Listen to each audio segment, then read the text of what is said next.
The sun is set in the western sky. It's time for Saturday Night Football at Tiger Stadium. Texas A&M and LSU meet to close the regular season, and this game always comes with drama. They first met in 1899, and they continue that rivalry tonight. Welcome to SEC Saturday Night, presented by Holiday Inn Express. Texas A&M looking for win number 8 on the season. Number 18, LSU, has won 8 games for 18 consecutive years. They're looking to improve their bowl selection scenario with a win here tonight.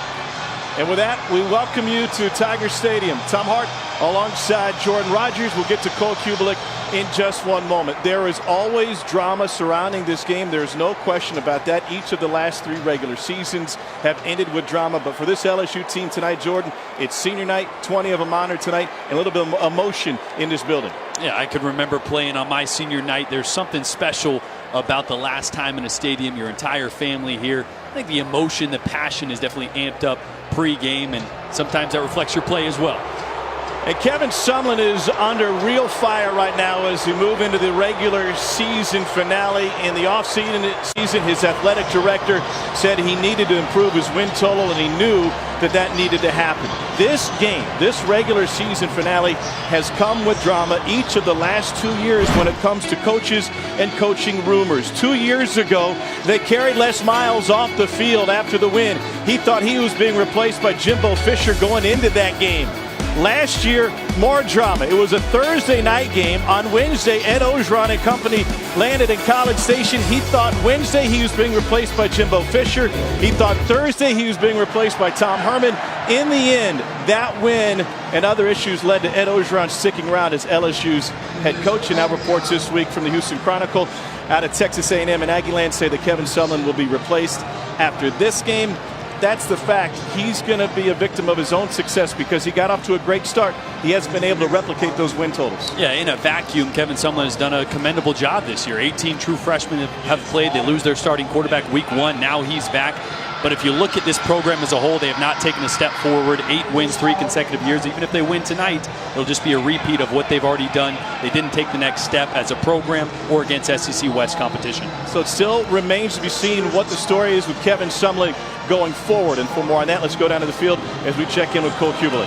Tom, you always wonder, what's the communication like? How are things handled throughout the course of the week? I spoke to A&M head football coach Kevin Sumlin before the game. He said, I haven't spoken to athletic director Scott Woodward since before last week's game. So there has been no communication this week. Other assistants and players told me before the game, Kevin Sumlin handled this situation beautifully during the week, had a great week of preparation, feels like the team is prepared. His future, obviously, unknown. That's funny because we heard the same story from Ed Orgeron regarding Les Miles in that game a couple of years ago. Meanwhile, for Texas A&M, they'll have their hands full with Darius Geis. They know just how good he can be. Last year, he set an LSU single-season record against the Aggies. Oh, there's a reason NFL scouts are drooling over Darius Geis. The explosiveness as a runner. He catches the ball in the backfield well, but his best trait is how he runs with passion and anger. You do not want to get away of Darius Geis when he is coming down open field. He runs angry, he's athletic, explosive, and the reason LSU is going to be successful or not on offense. That was a single game record for Darius Geis against Texas A&M, 285 yards and 4 touchdowns. A&M won the toss. They've elected to defer. LSU will receive. Clyde Edwards-Helaire back to receive this kick from Braden Mann.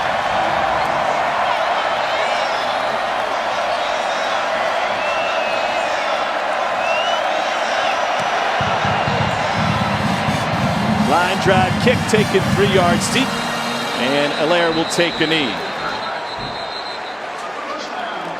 So on this senior night, it's a transfer getting the call for LSU. 34th career start for Danny Etling. He's from Terre Haute, Indiana. Started his career playing for the Purdue Boilermakers. 16-7 as a starter here at LSU. He has battled injuries over the last year. He's already graduated with a degree in mass communications. Last time out against Tennessee, effective and efficient. 11 of 15 for 81 yards and a career high 324 against Texas A&M last year. Shifting in motion, the constant for LSU on their offense. Darrell Williams starts in the backfield instead of Darius Geis. And on play action on first down, they swing it out to one of their seniors, John David Moore, and he lost the football on his way down. They'll say he was down. And he gets up shaking his right wrist for the senior from Ruston, Louisiana. That ball was definitely coming out. And we have a clear and immediate recovery by Armani Watts of Texas A&M. Moore took a shot right in his left wrist, and that caused the ball to pop right out. Charles Oliver came up to put the hit on him. Fumble, recovery by the defense. First down. So there you go, and an early takeaway for Texas A&M. And Kevin Sumlin's team will put its offense on the field with a short field. Big momentum change early. LSU with their backs against the wall. Got to get this crowd into it and come up with a stand earlier than they thought they might have to. Their defense has been fantastic all season under Dave Aranda. They can get after the quarterback. Both defenses do. Both of them top 10 in the country in sacks. Travion Williams in the backfield. Nick Starkel will look to throw on first down. And he's got his man complete to Christian Kirk, but he took a lick after a gain of 12. This is really a change in philosophy for this Texas A&M offense, Tom. Nick Starkel, guy who started the season, is a talented passer, and Noel Mazzoni wants to be a pass-first team to set up with a run. Saw that first play, finding his guy, Christian Kirk. Starkel hands it off this time to Travion Williams, and a gain of 5 on first down. Here's what Texas A&M is featuring with its offensive unit. Christian Kirk, the most dynamic player on this offense. He can run it, he can catch it. He's obviously talented in special teams. They will move him all around the field to find mismatches with this defense. Kirk in the slot. They go to the slant, and that's intercepted. Andreas Williams, they call him greedy for a reason. He's got his 5th pick of the year.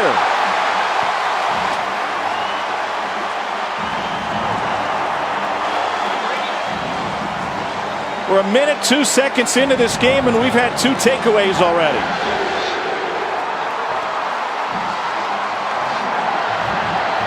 And this is just a fantastic job by Greedy Williams. This is a play that Dave Aranda said we were expecting to come.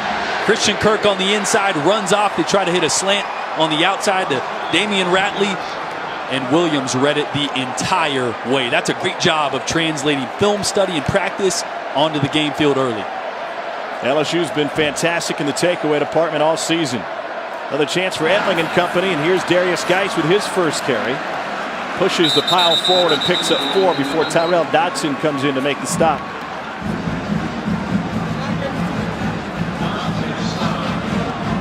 We see Darius Geis getting involved, but this offense is really successful when their tight ends are involved, not just catching the football, but more importantly, blocking the movement, the shifts, the motions. You're going to see Foster Moreau and J.D. Moore moving all over the field, catching the ball, but more importantly, blowing holes for Geis and Williams. Here's Geis with a little cutback. They also have Torrey Carter in there tight end. A 2 tight end situation here. Armani Watts with the stop. Already a takeaway for this Texas A&M defense, led by John Chavis, a longtime LSU assistant. We already called Dodson's name. He's the Mike linebacker here. So against a Matt Canada offense with the shifts and motions, it's so important that the Mike linebacker identifies those unbalanced sets, gets guys to move and adjust when LSU does. 3rd down 4 for LSU.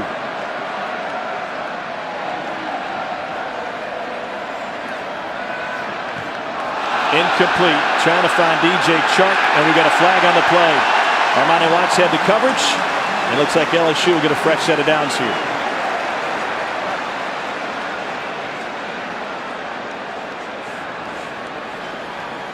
Ken Williamson is our referee. Grannis Bell, the back judge, having a conversation with him. Pass interference, defense, 15-yard penalty for previous spot. Automatic first down. Armani Watts is talented. 4 interceptions on the year. It's a great play, except for at the last minute, that right arm gets hooked on Chark's right hip here and turns him. Anytime those refs see those shoulders turn And that back arm attached to the receiver's hip, they're going to call that every time.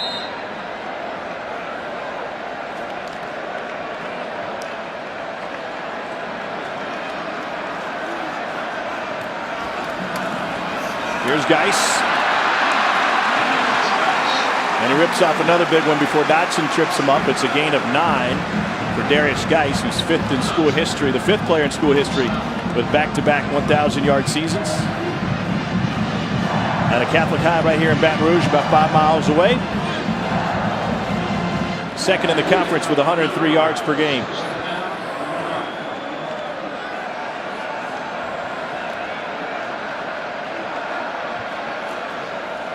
Here's Geis again. 1st down. Gain of 4.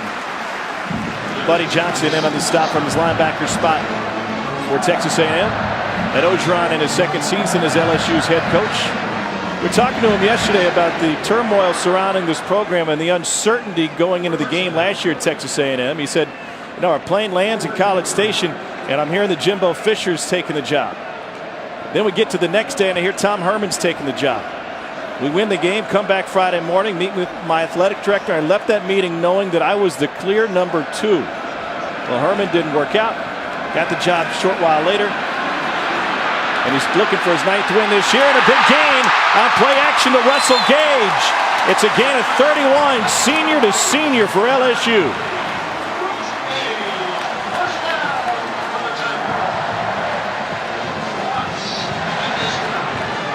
You're going to see play action's a big part of this LSU offense and attack. You're going to see Chark take the top off. Russell Gage is going to come in, pause, and then break out, and that's how he opens it up on Armani Watts. See him stagger his feet there and cut back out, all made possible by DJ Chark taking the top off and clearing that out for him. Darrell Williams takes a Wildcat snap, gets tripped up after a gain of 1. Tyrell Dodson with the tackle. First time we've seen the Wildcat tonight for LSU. And you know, Tom, back to that big play, Danny Etling has limitations. He's not a guy that's going to throw 20, 30, 40 times a game, but those plays are so important to keep this LSU offense from being one-dimensional. At least make Texas A&M respect the threat of the downfield pass. Etling back under center. Looking for Moreau. Gets tracked down in the backfield and thrown for a loss by Buddy Johnson. First sack of the season for the freshman from Dallas out of Kimball High School.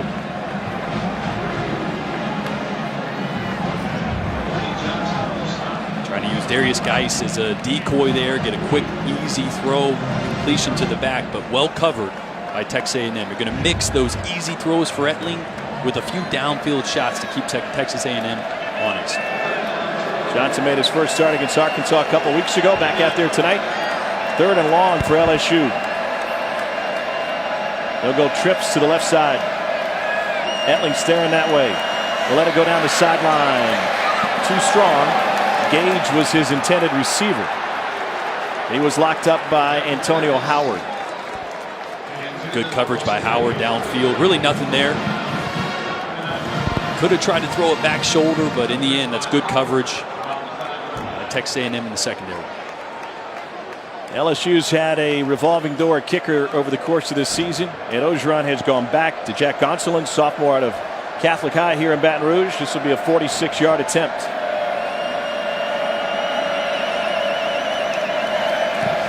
Might be pushing his limits, but that one would have been good from another 15 yards back. Wow. His long coming in was 29, and that one was banged in from 46. Second possession for LSU is a 9-play, 59-yard drive, and they have an early lead on the Aggies.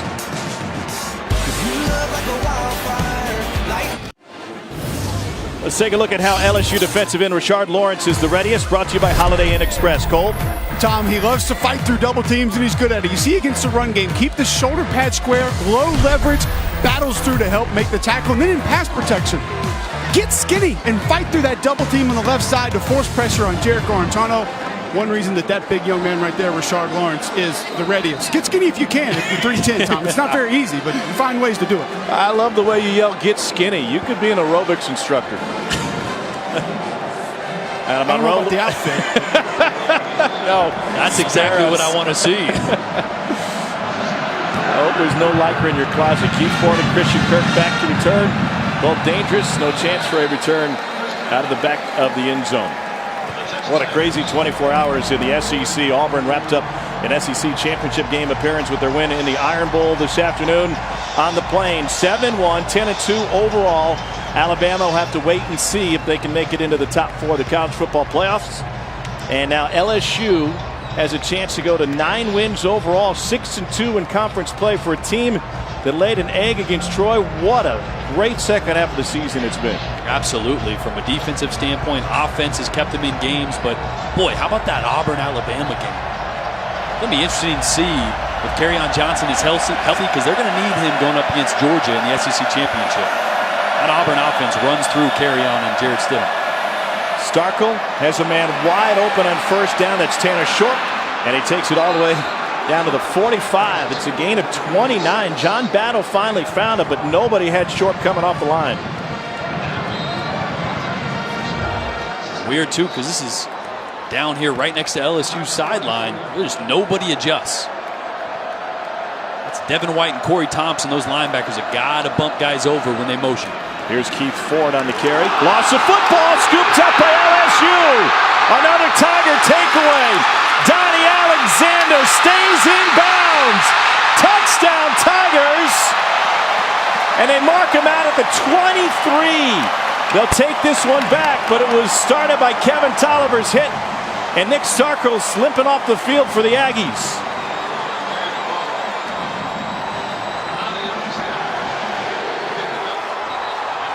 Oh, remember I was saying senior day, the passion, the emotion could be amped up a little bit. Well, LSU is rolling on defense right now. Getting a hat on the ball, scoop and score, and almost score at least. Tries a tightrope here at the end. Boy, it was close. Yeah, right there. Right foot. And the official is all over it. They'll have the ball on a short field.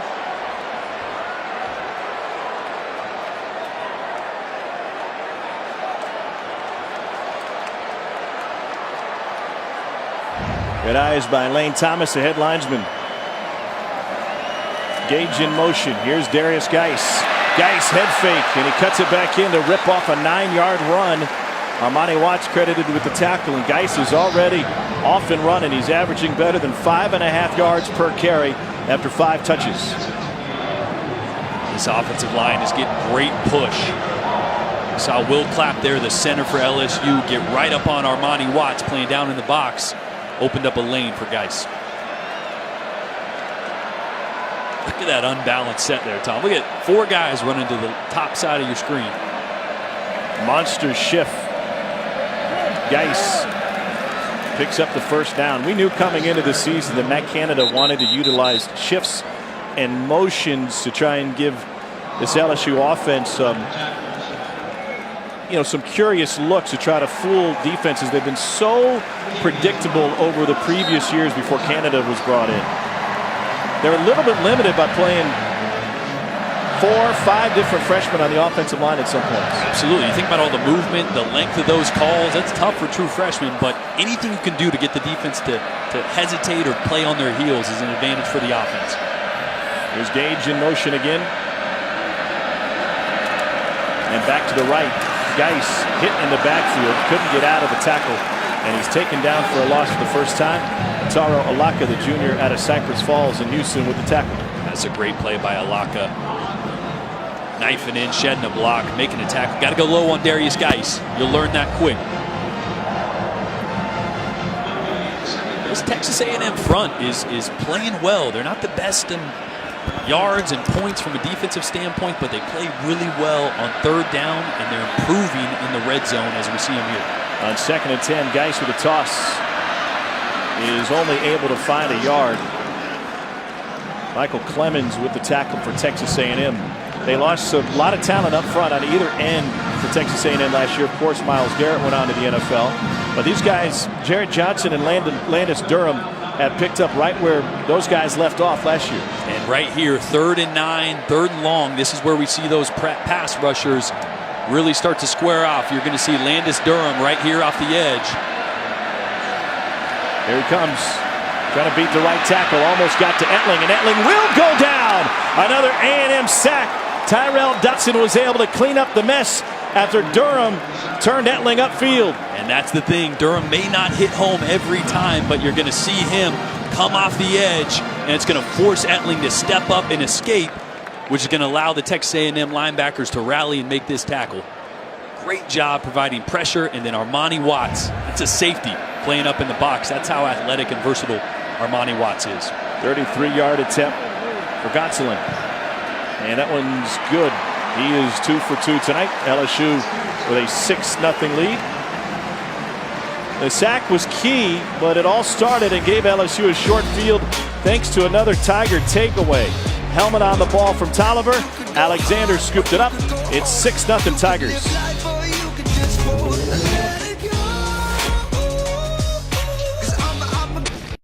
SEC Saturday Night is presented by Holiday Inn Express. Be the readiest. We somehow lost the footage of Cole on the Mechanical Bowl. We're told the Bull lost that one. Busy day here in Baton Rouge. Getting ready for a night game. They've been rare this season at Tiger Stadium, where they've won 75% of their games in history under the lights. Ford and Kirk back. Again, no chance for a return. And the Aggies will try to reset their offense. So far, a slow start under Noel Mazzoni. 2 turnovers and only 2 first downs thus far for the Aggies. Tom, this playbook has really opened up with Nick Starkel being inserted back into the starting lineup. But we got to remember, just his 4th start. He actually has less game experience than Kellen Mond, so he's going to have some bumps. He's going to have some times where he may miss a read. We saw an interception early, but the talent and the upside is there, and that's the reason why they went back to Nick Starkel and how he opens up this pass offense for Texas A&M. It's Starkel's 42nd drive of the season. The Aggies have scored on 21 of them. On play action, plenty of time, lobs one down and incomplete. Let's check in what's going on in Columbia from Arnett. Here's Dorian Oka. Howdy, Tom. They are underway in Columbia, but not the way of the Gamecocks. Jake Bentley picked off by Ryan Carter. Clear quarterback, receiver miscommunication, 7-zip Tigers. Wow. Well, a Clemson win there would go a long way to solidifying college football playoff, or at least going into Tuesday night. Starkel, delayed handoff on the draw to Travion Williams. And Williams is able to pick up 7. Another tackle for the SEC's leader, Devin White.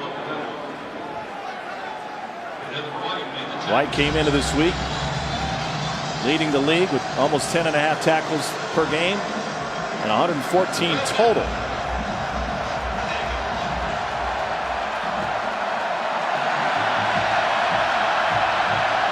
Kirk in motion on 3rd and 3. Starkel looking the other way.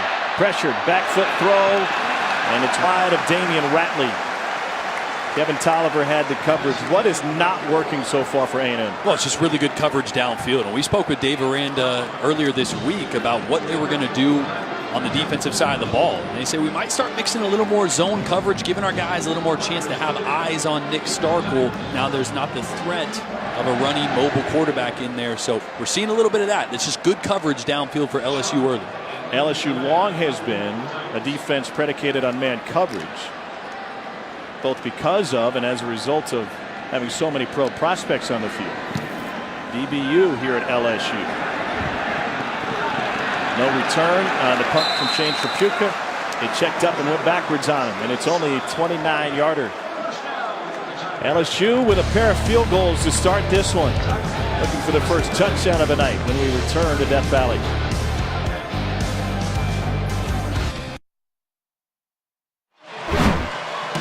Well, the heart of Baton Rouge, where Interstate 110 flies over Expressway Park. That's where Darius Geis got his start as a young football player in this town.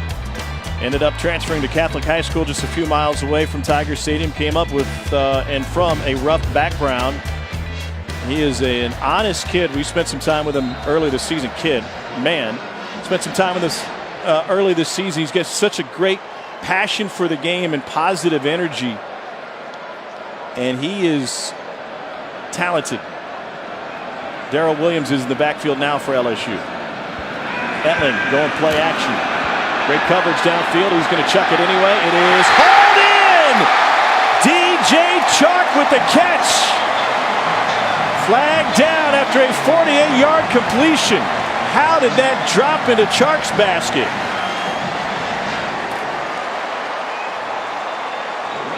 Unbelievable. Defense number 29. That penalty is declined. Revolver play. First down.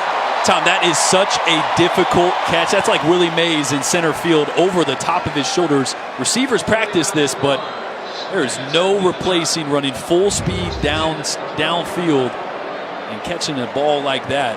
You think that guy appreciates it? That guy's done it a few times. Gave out a bunch of shoes via video a couple days ago, his new Air Force Ones, and now showing his style on the sideline. Here's Williams, able to pick up a yard. Alaka with the tackle for Texas A&M. Boy, already early, Matt Canada is doing a great job of mixing in these play actions, going unbalanced, running at the formation, running weak. Texas A&M having a difficult time figuring out where this ball is going, let alone if it's run or pass right now. Torrey Carter re-enters along with Justin Jefferson. LSU has gone deep into its bench here in the first quarter. Plenty of dudes on the offensive side. Moreau and Carter shift. Here's Carter coming back. Etling looking end zone. Fires incomplete. It was a bullet to DJ Chark, who's still on his back in the end zone. Oliver and Tucker sandwiched him.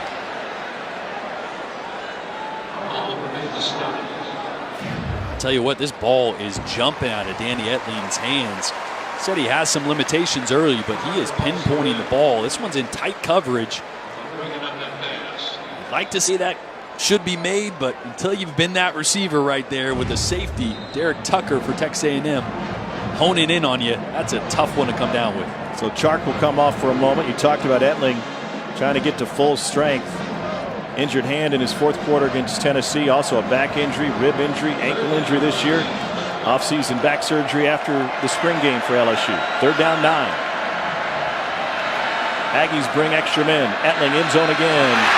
This time it's caught, and it's Russell Gage with a touchdown.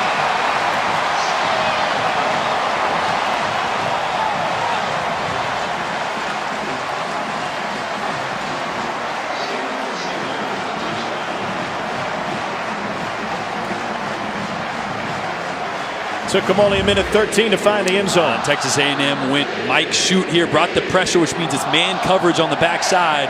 Great call against man coverage. Have a slant route on the outside, flat route on the inside. We call that one dragging, Tom. Great combination against man. Odell Beckham Jr. says, hey, nice pass, young man. Danny Etling first hooked up with this over-the-shoulder catch to DJ Chark. That covered 48 yards. And then Gage, the senior, with his 3rd touchdown of his final campaign.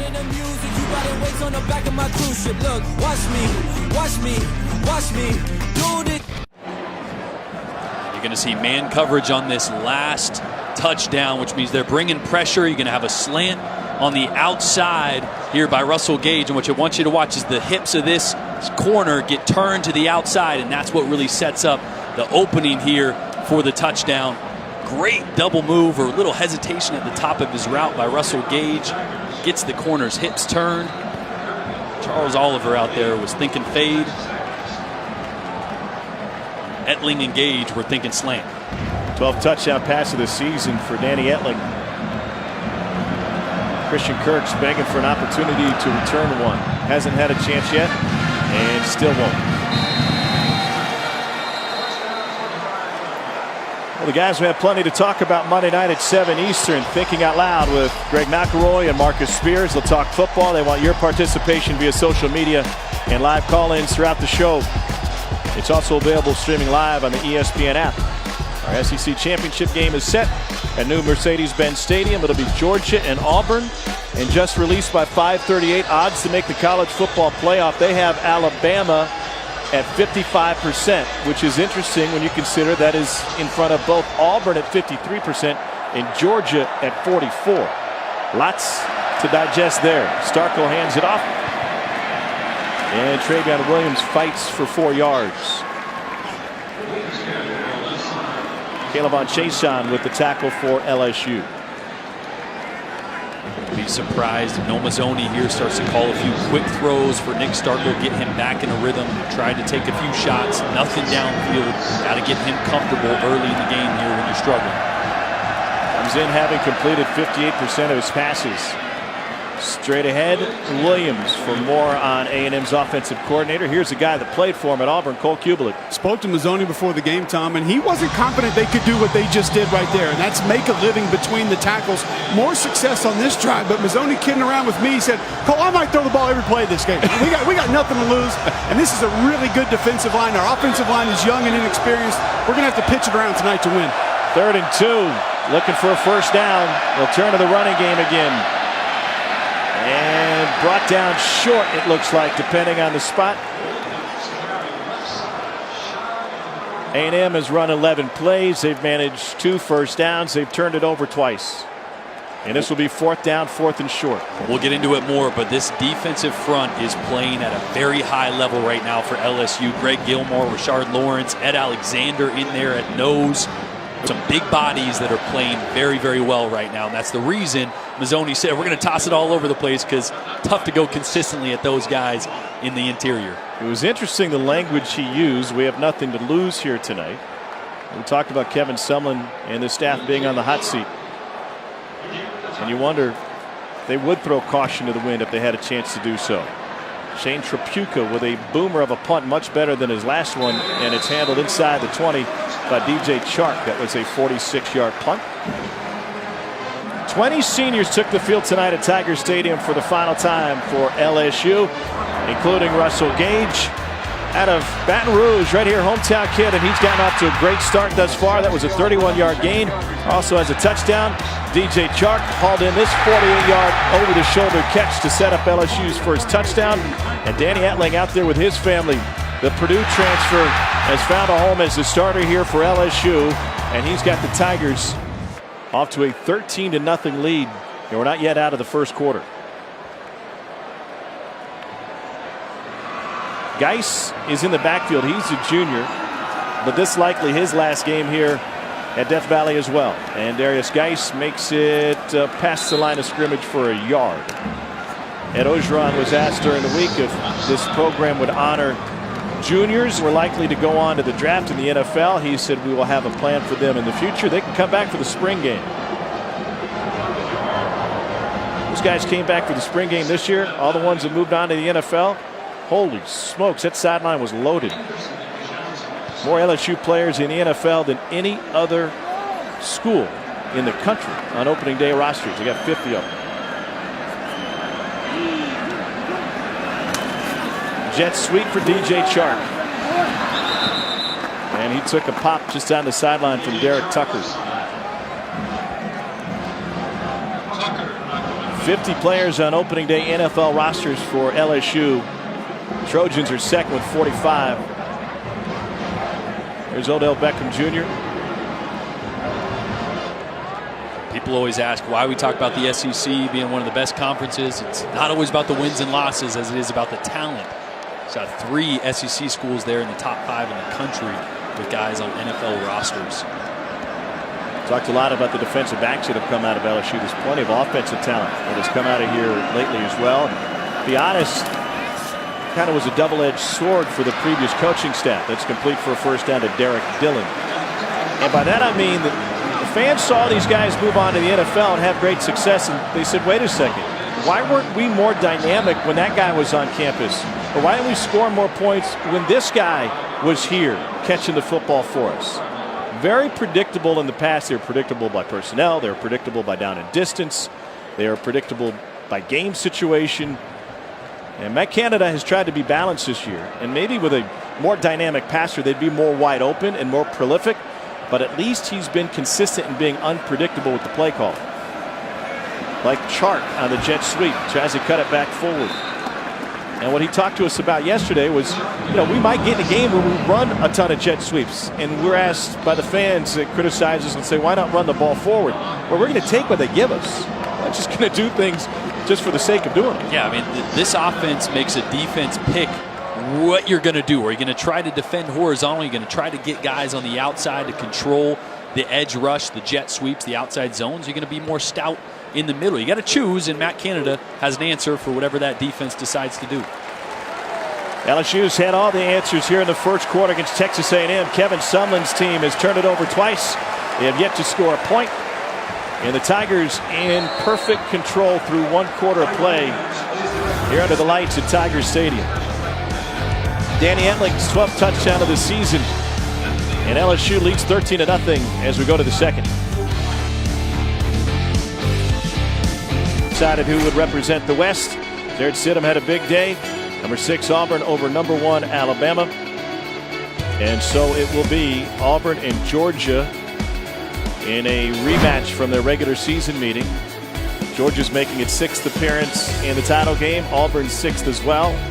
It was a game on November 11th that was dominated by Auburn 40-17.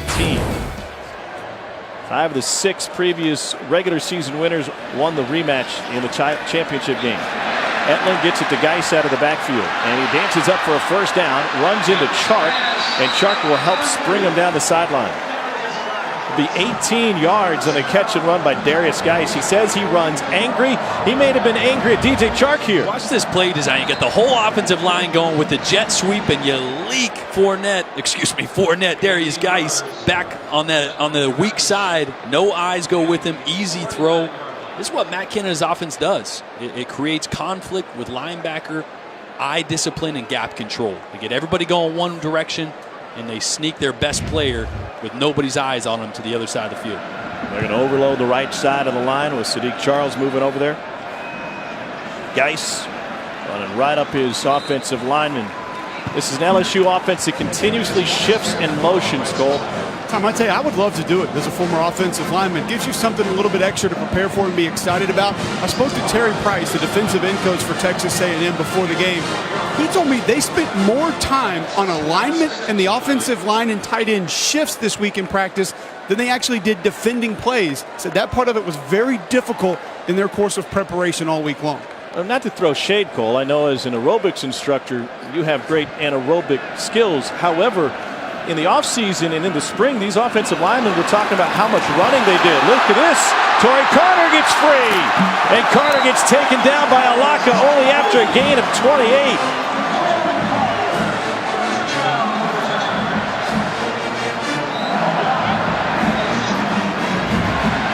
The balance that Matt Canada is bringing to this offense right now. They came to this game running the ball 66% of the time, but right now their best offense is Danny Etling with the short passing game off of the run action in the backfield and then taking shots downfield. Great job by Matt Canada early.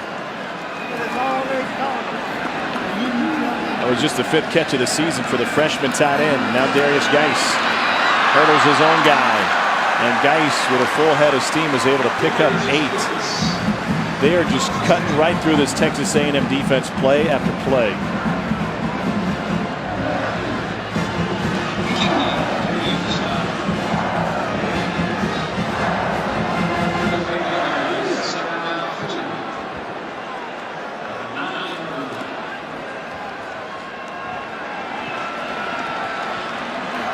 J.D. Moore, the fullback in front of Geis here.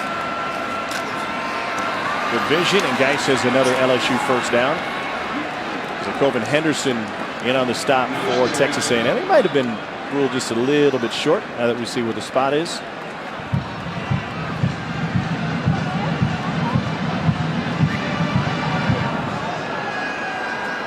And they're going to check this spot, and they're going to bring out the chain to measure it. LSU looking at a 3rd and 1 as it is. Remember that yellow line you see on your screen is unofficial. So we're going to rely on 3 dudes carrying 10 yards of metal links to see if it was indeed a first down. At some point, this has got to be like laser technology or something. we're pulling chains out there still. With all the technology we got, we can get a baseball game where they got the strike zone out. We got to pull the chains out to figure out if it's 8 inches, a foot, 3 feet. It's definitely old school. Same for the spotting technology. When he went down, got to eyeball it from the side. Looked according to the yellow line like Geis had the line to gain. Offense will stay, well, this will be 3rd and 1, excuse me. See what kind of unbalance they come out with. I imagine 1 yard to gain, half a yard, a few feet. Matt Canada is going to come out with an unbalanced formation, try to catch Texas A&M off guard. 10th play of the drive for LSU. It's going to be overload at the top of the screen. They give it to Williams, trying to find the edge. Well, that's a surprising call. You go with a jet sweep when you got Darius Geis in the backfield. You've been cutting right through A&M's defensive line, and instead you try to stretch him out. Yeah, Tom, it's always easy to say it after the play, but I'm not a fan of a foot to go and giving the lateral outside zone play, especially to the jet sweep. I'd rather see Darius Geis going downhill, but I guess if they went downhill and got stuffed, we'd say, why don't they run to the outside? Yeah, I don't think so. You'd say that's Darius Geis. Yeah, you're right. You can ride your horse. Gonsolin's already made a couple tonight.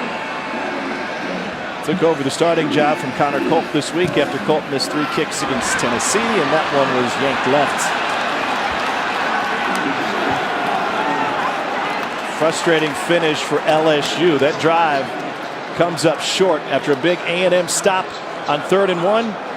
Then a yanked field goal that was from about extra point distance. Missed opportunity for LSU to see if A&M can seize the momentum.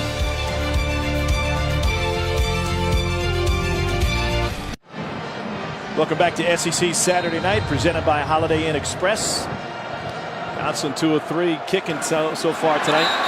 And it's batted down that time on the first down play by Kevin Tolliver, who already has a forced fumble. This has been a very disruptive LSU defense tonight. I like this here, Texas A&M going some tempo. Anytime anything's off rhythm, can sometimes get some momentum back by getting up tempo with your offense. We're going to run it on 2nd and 10. Travion Williams only finds 3. And so very quickly they get to 3rd and 7. Passing situation. Number 4, Damian Ratley just checked into the game. He has been the go-to guy for Nick Starkel. He's in the slot right here, big body. LSU drops a man. It is caught and then brought down short of the line to gain. Cameron Buckley, a freshman, with his first catch of the night. And so that was a very, very quick possession for Texas A&M, less than a minute. Yeah, you know, Tom, that you'd like to get that past the sticks, obviously, but I'm okay with that. The reason Nick Starkel has been inserted back into this lineup, his ability to see blitzes, diagnose defenses. LSU had their cheetah package, brought a blitz, he replaced it with a throw. Sometimes that comes up just short, but him seeing that and visualizing and having the answer is what's positive for Texas A&M. But a good kick from Trapuka, 47-yard punt and a fair catch by Chark.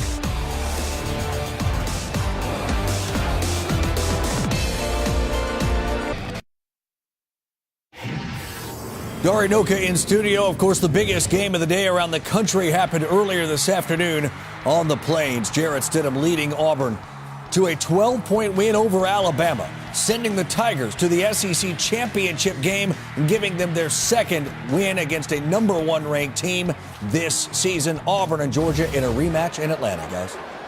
Yeah, Dari, it's going to be really interesting. It's going to be also very interesting to see what happens with the other teams in the college football playoff, because Oklahoma looks like they're a shoo-in. Clemson wins the ACC.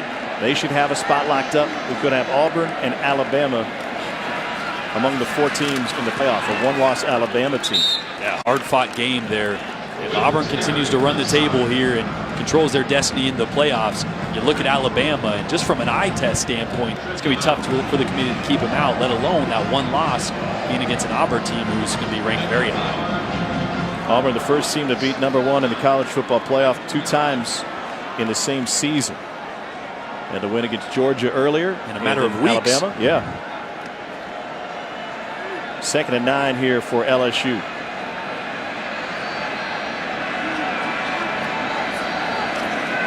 Etling dumps it off. This is Darrell Williams, and he's got a first down and plenty more. Nice move in the open field. Williams in a foot race, trying to beat a linebacker, and gets taken down at the 20 for a gain of 55.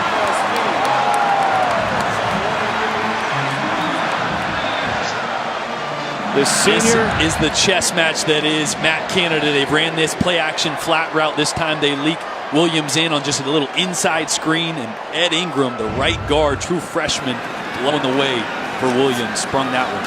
Williams bottled up that time, and they'll leave 2nd and 10. Let's go down the field. Cole standing by with a special guest. Tom, have Odell Beckham Jr., former LSU wide receiver here, and also have the Nike Air Force One OBJ. You said it's not a signature shoe, but it's your shoe. Tell us how this came about. Well, they smell good. it smells good, right? Yes, I love it. I've been working with Nike since I've been in the league, and we just recently did some things. And this was the Nike OBJ SF Air One. And it's been phenomenal. It's been a great project. It's just, it's unreal. It's surreal. I don't know what words to describe what it feels like to work with a company you've been wearing since you were 3-4 years old and have your own shoe and your own line and your own things that are going. So I'm tremendously blessed by God, and this is really, really an honor. I'm happy I gave something to the team. Hopefully this brings us back to where we're supposed to be, and that was the goal. Now, obviously, you're a sneaker guy. I've seen your Instagram.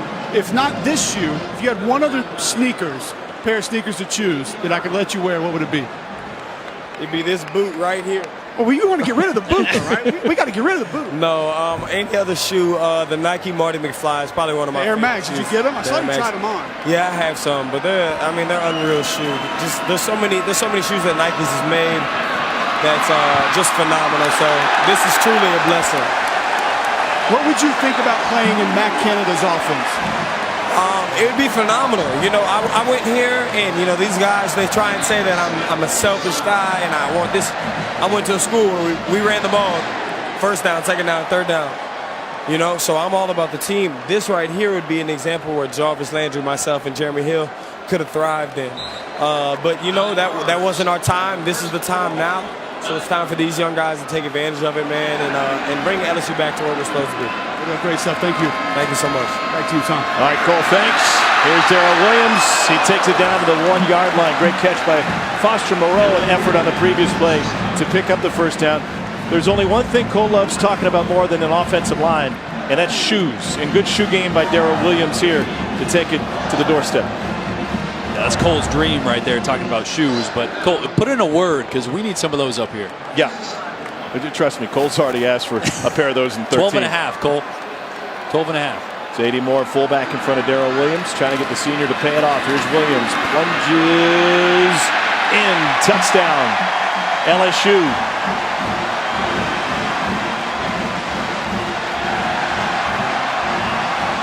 Ninth touchdown of the season for Darrell Williams.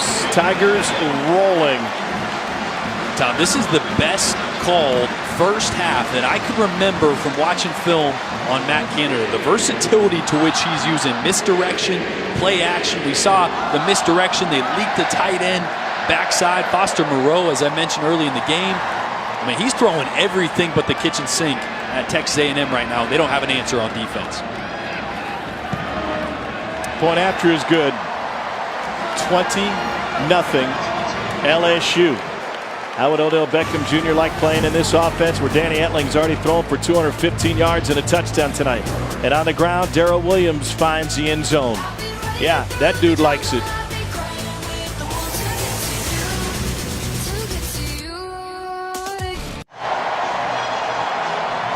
Allstate is proud to be part of the team that comes together to do good by contributing to participating universities' general scholarship funds for each field goal and extra point kicked.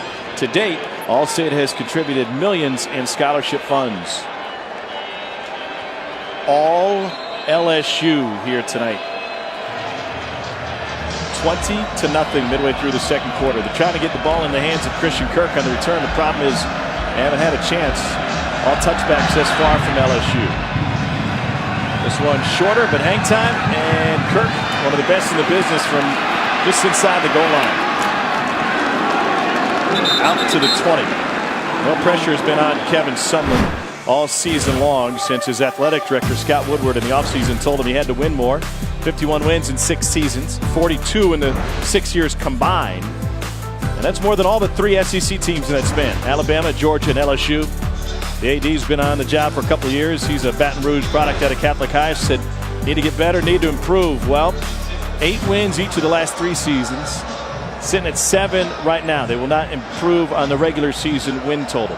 Funny thing is, you take a sample of 3 coaches and you look at the trajectory of their careers, and they all look different and they're all judged differently for those reasons. There's Kirk with the grab and a gain of 25. If you look at the trajectory of Kevin Sumlin's at Texas A&M, it is a downward slope. You looked at Butch Jones at Tennessee, it's shaped like a mountain, right? There's a peak in the middle and it goes back down. You look at Dabo Swinney, he built up and it's still going up right now. If the trajectory was reversed, where he was winning 7 games, 8 games, 8 games, 9 games, 11 games, we would have a totally different story about Kevin Sumlin right now. Well, even with the win total where it is, if you compete or knock off an Alabama and Auburn, Mississippi State, as you should have this year as well, those can go a long way to that win column, not necessarily being exactly where you want it, but you compete and you beat the best. They haven't done either. Another big stop for LSU and another takeaway for the Tigers. Ed Alexander found the football, but they say he was down. Thought Devin White had forced it out.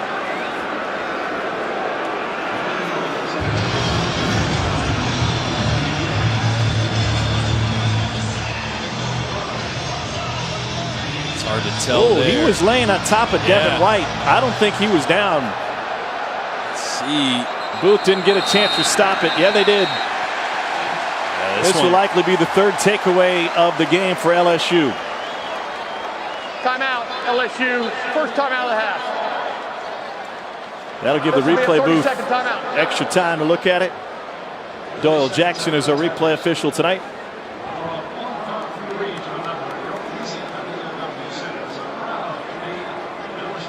We'll give you another look at this would-be fumble and tell me if the running back is down or if Travion Williams is on Devin White and therefore not down. Hand isn't down, knee isn't down, ball is out, and he has yet to touch the turf. That looks like a fumble from here. What a job there by Devin White.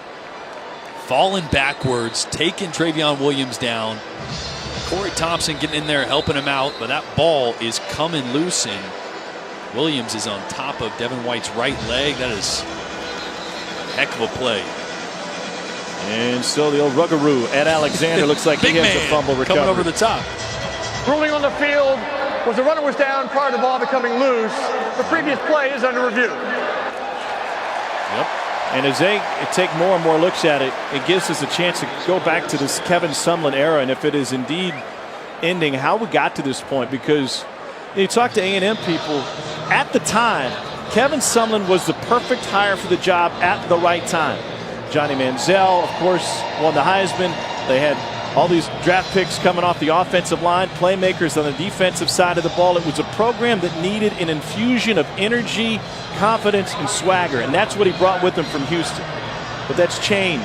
That's changed a lot, especially this season. Well, I think it comes with expectations as well. Expectations for each program is different, but when you put the kind of money that Texas A&M does into their facilities, into this program, there's an expectation that you compete. It's not that you're going to win a championship or a national championship or an SEC championship right away, but there's an expectation that you see instances of improvement. And we have not seen that with Kevin Sumlin. We haven't seen that in the SEC West. Last week, winning the first SEC West game in November in the last 3 years.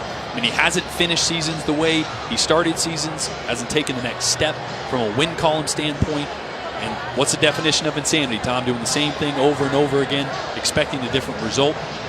It's definitely not negative with what he's done here with all the youth they have, but that trajectory, as you mentioned earlier, not necessarily where this institution wants it to be. After further review, the ruling on the field stands. The second down. I am shocked by that. I don't know how that's possible. But regardless, A&M catches a break, it seems, from our vantage point. And A&M is looking for anything for some momentum right now. Going back to when Kevin Sumlin took over for Mike Sherman, that last year, they blew double-digit leads in the second half against Oklahoma State and Arkansas, leads of 17 and 18 points. Blew a double-digit lead to Kansas State. And in the final matchup of the rivalry game with the Longhorns, they also blew a double-digit lead in that one. He infused in his program great energy and confidence. We're not seeing any of that tonight. Here's Travion Williams, gets flipped and takes it just shy of the 40 on a gain of 7. And I think when you talk about those expectations, you have to include the fact they spent $500 million redoing Kyle Field. Right there, part of the football facilities. They've redone numerous buildings and built new ones. They've got everything the head coach could ask for.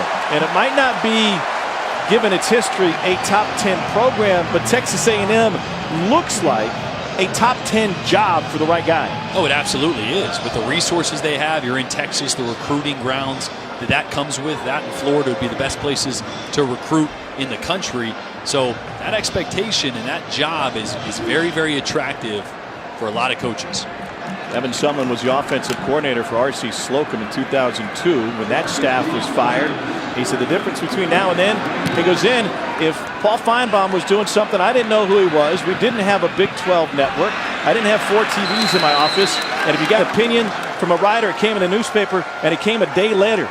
A lot of opinions out there now, and the opinion from here is that LSU's dominating this game. 20-0 Tigers, 5:02 to go in the first half.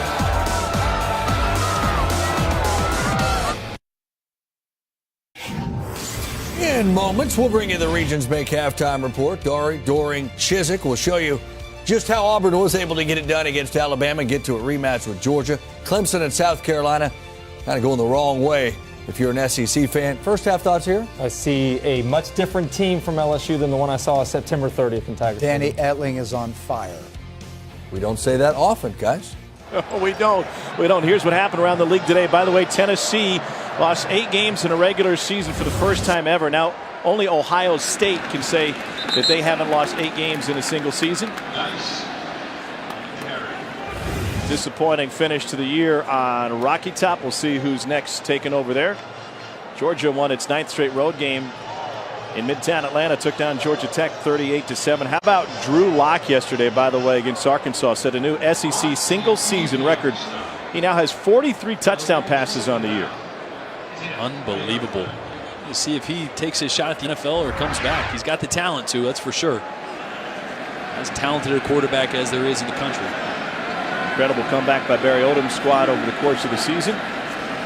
Coaches need to start more fires indoors. Here's Etling looking deep. Single coverage, but too strong to find DJ Chark. Remember, he set a trash can on fire. He told us, I didn't realize how much lighter fluid I had in there. The flame almost shot all the way up to the roof. It was behind me, and my guy's eyes got real wide. I looked over my shoulder and thought, oh, let's hope this thing goes out. What they learned is that the fire sensors in that team meeting room weren't apparently working. It couldn't have been. Otherwise, it would have all been wet. You know, LSU has turned its season around after that home loss to Troy. They won 5 out of 6. Only loss was to then number 1 Bama. Etling dumps it off. He finds Foster Moreau. And Moreau with another extra effort to pick up a first down. That's an 11-yard gain. And he took a shot and will come out.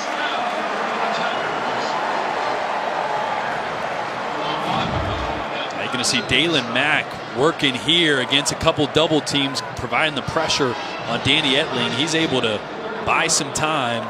And this is a great job. Find your check down. Finds Foster Moreau there, and he takes a big hit. This front seven for Texas A&M has got to be more disruptive up front. You saw Dalen Mack getting involved there. They got to get more pressure on Etling when they do play action. They got to be more stout. We've seen them jump in and out of bear a couple times, which means they're covering the center and both guards, trying to stop that run up the middle. Plays like this got to be made for them to get back in the ballgame.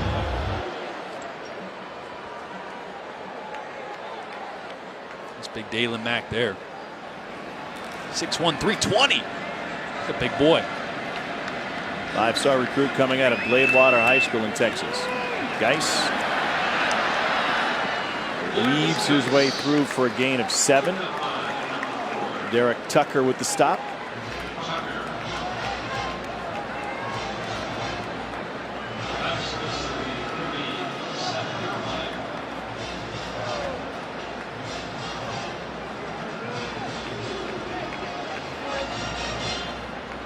A&M came into this game having won its last 2 games.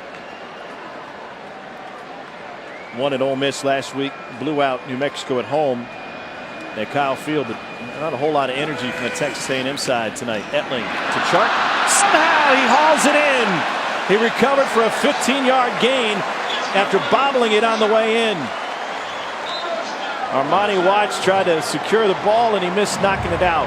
Boy, what a catch here. This one by Etling just a little bit on the back hip. Makes an adjustment, misses it the first time, but stays with it. Watch Watts on the backside. Thought he had a pick. Oh, he would have. Great job by Chark staying with it.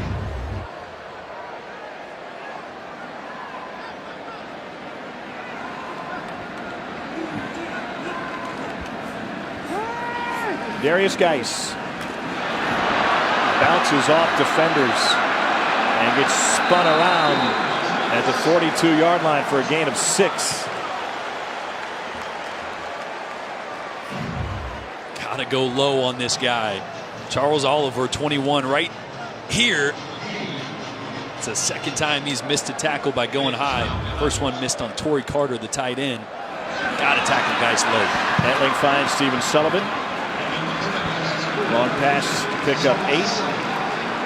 Devion Renfro with the stop for Texas A&M.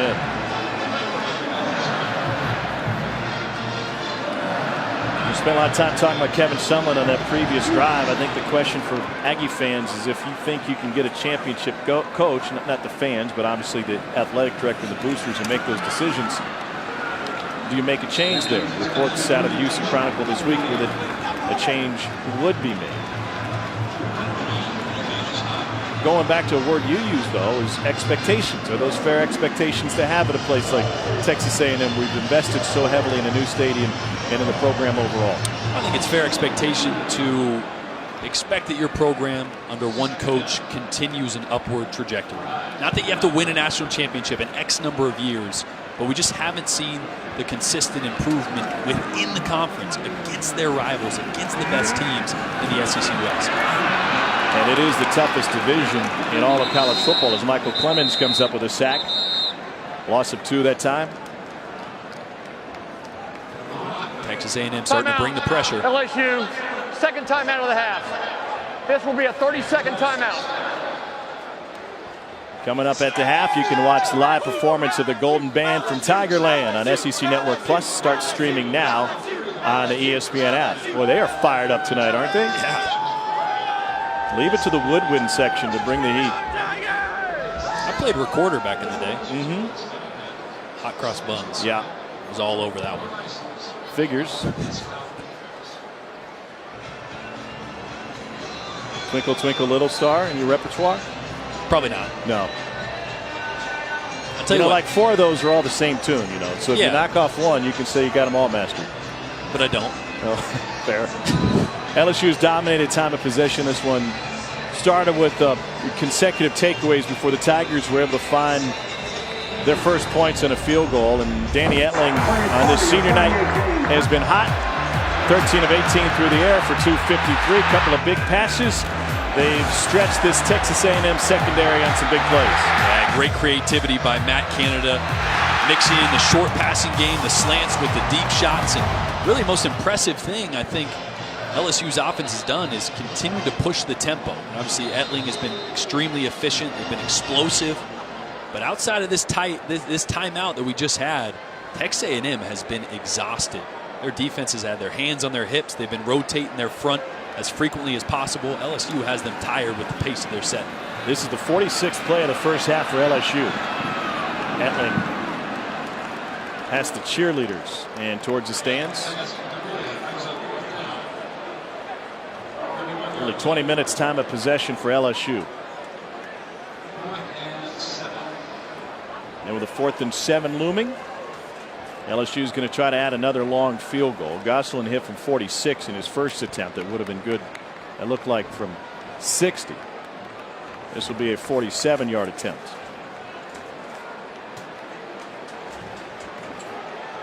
And he pulled the one earlier. If you want to watch something, watch his plant foot. Plant foot on the one he pulled was a little too close to the ball. See if he made any corrections. From 47. And that one goes wide left. Well, it's been the only hiccup for LSU tonight has been the kicking game. A couple of misses from Gotzelin to go with 2 makes after Ed Ogeron shuffled his kickers this week. Number 18 LSU with a 20-0 lead over Texas A&M. What do you got on this one? See his plant foot. Yeah, look at that. If we could break that down, his left foot is just too close to the ball. When it's that close to the ball, you get all your weight trying to recorrect. Watch this, right? Man, look at that. Well, if we could pause it on one of these replays, his left foot is so close to the ball, you're going to see it land right. Look at that. Look how close that left foot is. I was a holder back in the day. Not that I'm gonna dissect kicking mechanics, but when that plant foot gets that close to the ball, you got no choice but to pull your weight through and you hook it. You see that? I could have got out there. Wait, is that what happens in a 20-0 game in the first half? We break I down start kickers? Diagnosing kicker mechanics. How did we get to this I used point? to live with my kicker, Kerry Spears, so I used to go over this all the time, and I was a holder. Okay. So Kerry's the blame. Yeah, he's the blame. I'm semi-qualified. Wouldn't say I'm that qualified, just enough to be dangerous. On 2nd and 10, Starkle lets it go and finds Kirk. And that's a nice gain for Christian Kirk. And we got a flag on the tail end. Be the 3rd catch of the game for Kirk and a gain of 9. And we talked a lot about where Texas A&M stands right now in terms of momentum or loss of it. And that'll likely be a late hit, I think, on Devin White to take down Kirk after he was 2 steps out of the After apron. the play was over, personal foul, defense, 15 yards, automatic first down. But how about the job that Ed Ogeron has done with this LSU program? I mean, the loss to Troy was an unmitigated disaster. And now they bounced back, and since then they've only lost to Alabama. They've gotten better every week of the season, it seems. Well, his team has changed their demeanor. Remember, we were talking to Coach O. He said after that Troy loss, he brought together a small group of players, and they said, hey, Coach, you're being too easy on us. You're being too nice. In fact, it was one of his D linemen that said, he's like, you're hard on us. You got to have a little more edge with this team. I think they've got that edge back. They're playing with more passion. Coach O's getting after it. And it was a matter of accountability. Yes. The guys in practice, whether they're undisciplined or slacking off and having opportunities and not being called out by the coaching staff, it means a lot when it comes to the players. Yeah. Hold us accountable. Hold my teammates accountable. That's a role that Ed Ogeron was plenty comfortable with. And there's a tackle for a loss as Travion Williams gets swallowed up by Devin White and Ray Thornton. I tell you what, you don't have to ask a coach twice to get a little harder on guys. First timeout of the half. This will be a 30-second timeout. Zone read and a great job there by Thornton, who's actually playing that bench linebacker position now with Arden Key out, him and Caleb Chase on, playing that bench linebacker. Great job reading the zone key there and making a play. Sunday, 8th-ranked Kentucky is in action on the hardwood at Rupp Arena. John Calipari has the youngest team in college basketball. They host the Flames of UIC, 6 o'clock Eastern, right here on the SEC Network. Also streaming live on the ESPN app. If you didn't hear about it, Alabama had a Hoosiers moment today. They're playing at the Barclays Center against Minnesota. There was a situation on the floor where all of Alabama's bench players left the bench for a skirmish. They were all ejected. Moments later, Dejon Ingram got out of the game. So with 12:37 to go, Alabama played with 4 players on the floor. They ended the game with only 3 players on the floor. And they only lost by 5. Unbelievable. It's like pickup basketball. On 3rd down, incomplete. Travion Williams had a fall off of his hands. They had 3 players on the floor. The final 5 minutes of that game. 1-2 defense. No boxing one, no zone, no man. And actually, you got to play the triangle defense there. They scored some points in the second half. A&M's going to go for it here on 4th and 4. They've converted half of them this season. LSU's got their cheetah package on the field, which means they only got 2 defensive linemen there and a bunch of speed that might be rushing the passer here. And they do bring pressure. And they'll drop another. Starkle lets it go complete for a first down. Able to find Cameron Buckley. So the Aggies trying to find the end zone and some momentum. We've used that word multiple times in the first half. They haven't grabbed it yet. Tom, this is the same play on that third down where they came up short, and actually the same blitz by LSU. Good job of Starkel there and the receiver adjusting past the sticks this time. Lob, sideline, caught! A&M's got it at the 2, and Christian Kirk hauls it in. 26 ticks left in the half. 31-yard strike. They're going to try to get to the line of scrimmage and snap one as quickly as possible here. Now they go back into a quick sugar huddle. Unbelievable throw by Starkel there. Off platform, sidearm, and right on target. Williams is the back. Starkel goes under center here. Pitch. Williams trying to find the pylon. He is in. And Texas A&M finds the end zone on a 2-yard touchdown run from Travion Williams.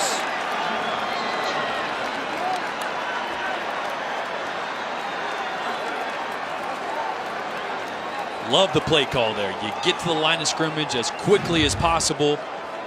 And you're going to see a block here by Short getting out on the edge, blocking John Battle. That's really what sprung it. So you try to catch him off guard, get the defense going one way, and you're really dependent on one block there by Tanner Short, tight end, and he does it. Here's Daniel LaCamera for the point after for Texas A&M. An 8-play, 70-yard drive. And the Aggies need just 66 seconds to find the end zone. This looked like a totally different A&M offense than we've seen most of the first half. Yeah, it wasn't. They got the matchup that they wanted in man coverage. Their best player, Christian Kirk, working on Dante Jackson, who's a good defender. But you can't defend a perfect throw. And that throw is on the money. Even the Yell leaders loved it. They made the trip from Aggie Land.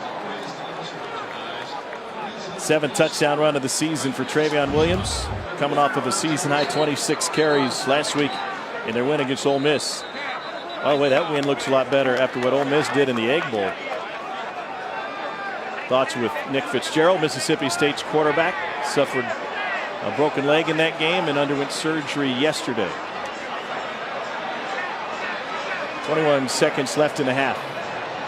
This time a year ago was a moment of uncertainty for Ed Orgeron. And after his team got up to a hot start here in the first half, he's trying to get them to 9 wins in the regular season. Clyde Edwards-Helaire back to return for LSU. Ground ball handled up the middle. And it'll be taken out to the 40 by Jonathan Ruckert. The ESPN app is a fan's best friend. You can stream every ESPN and ABC college football game live, at home, or on the go. You'll get access to scores, news, and highlights all season long. Kind of friend that would pick out your outfit to wear on TV that night. Download the ESPN app to start streaming now. You're welcome. Thanks. Although Aggie fans are texting me telling me I'm wearing an LSU tie, so I'm going to blame you on that one. No, it's not yellow. It's kind of a little more orange than it is yellow. Here's Darrell Williams, the senior, rips off a big run on first down. And this is why you hand the ball off and not take a knee when you have a timeout and when it's late in the first half. Because if you spin one like that, they're just going to go zone right here. And this is really just, hey, if it gets stuffed, okay, we'll go to half. But if you get a block and you get some yards and change field position, you got a chance. You're one quick pass or another short gain from field goal range.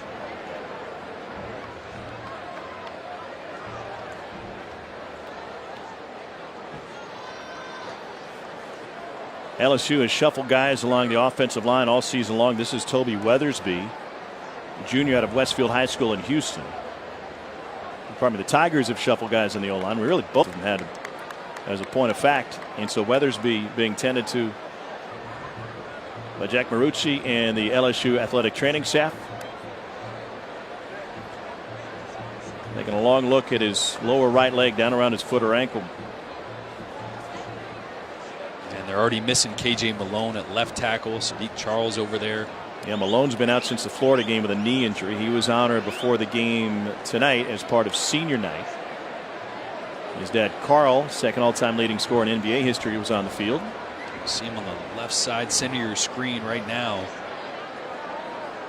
Fighting with Landis Durham. And It's tough to tell. Doesn't quite get rolled up on, but does go down a little funny.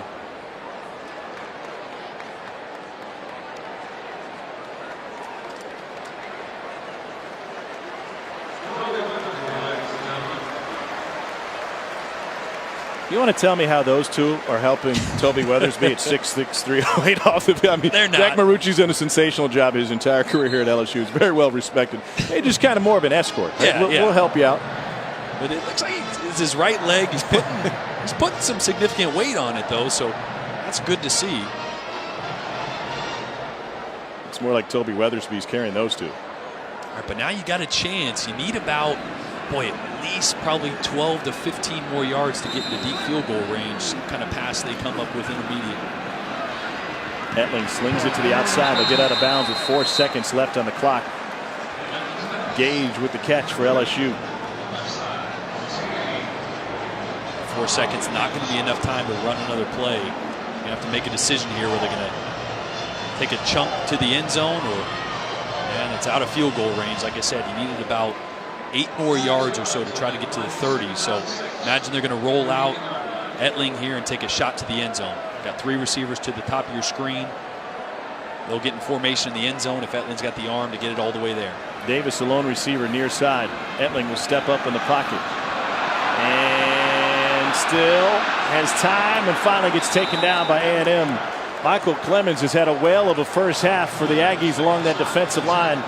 The Tigers unable to get that shot off. LSU will receive the second half kick. Plenty to talk about back in the studio. And here in Death Valley, it's all LSU. Tigers with a 20-7 lead. Let's get you to Dart.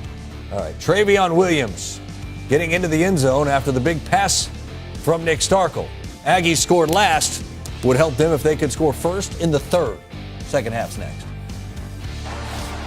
This halftime report is presented by Regions Bank, proud to be the official bank of the SEC.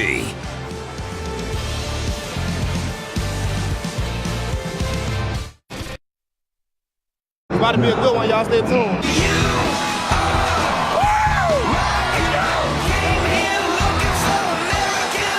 Somehow he hauls it in.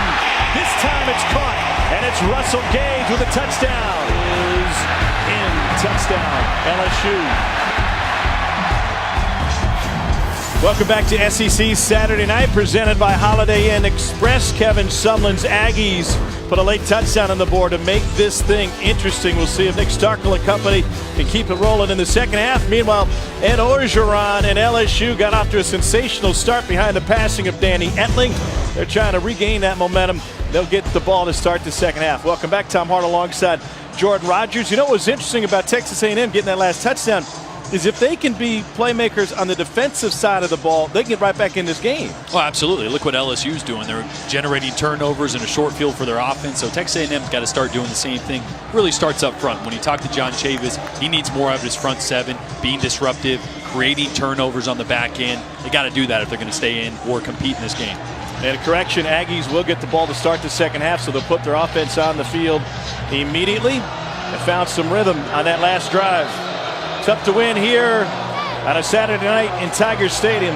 Tigers win 75% of their home games under the lights.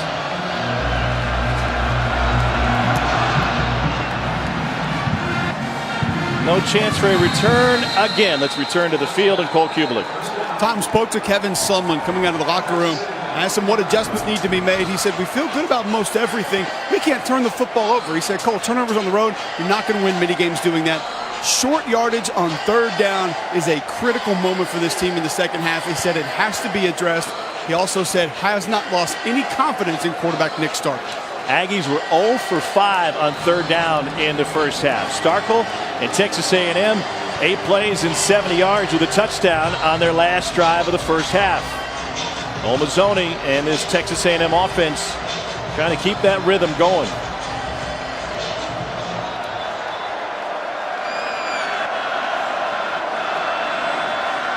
To Christian Kirk, and that play is blown up by Kevin Tolliver. And that was a huge tackle because all Kirk needed was one block, and he would have had the sideline with elite speed. And you already see him moving Kirk around. He started on the left side this time, trying to get a nice, easy completion with the screen. One block, and that could go.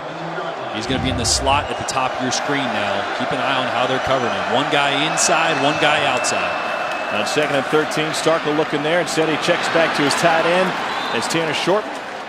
And Devin White forces him out of bounds after a gain of 15. Great play call, because you, me, viewers at home, and all of LSU was looking over Christian Kirk. And sometimes that's good. It's good in the run game when you get two defenders, and let alone it creates one-on-one matchups for your tight end there on a linebacker that's not as athletic. Wide receiver Damian Ratley has been quiet today. He's at the top of the formation. There's Travion Williams with the carry. Ratley came in with 12 catches and 5 touchdowns over his last 3 games. Doesn't have a single catch yet tonight. They'll split Williams out, and they'll go trips to the far side. Empty backfield for Nick Starkle. 4-man rush. They get pressure in his face. Lobs sideline and off the hand of Jamon Osborne, and we got a flag on the play.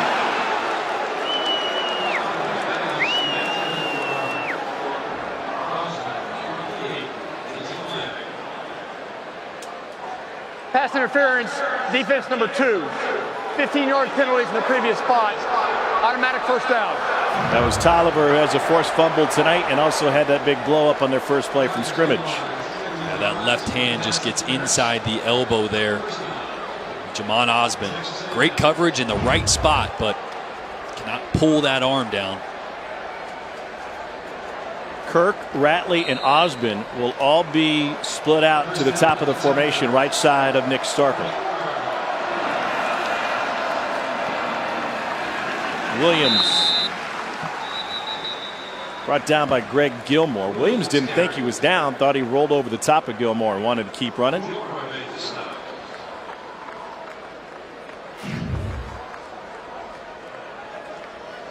Pulling both the backside guard and tackle on that one. Right elbow, right elbow and forearm came in. On 2nd and 11. Looking to the in route. Nope. Going to go deep. Wide open. Caught by Ratley. There he is. And it's a 45-yard touchdown strike. Tom, we were just talking about it. Christian Kirk, even when he's not catching the ball, he's making an impact. Kirk was in the slot on this one. He had the corner route. Ratley on the outside had the post, and 2 guys went with Kirk. And the post was wide open. Great read by Starkle. What a drive by Texas A&M when they needed it most, coming out in the second half and creating some momentum. And by the way, here's where LSU's special teams miscues will loom large. The camera bangs through the point after. A&M has scored on consecutive drives. They're down 6. 1 series into the second half. For Ratley, it's his 6th touchdown over the last 4 games. He was all alone behind the LSU secondary. We've got a game on SEC Saturday night.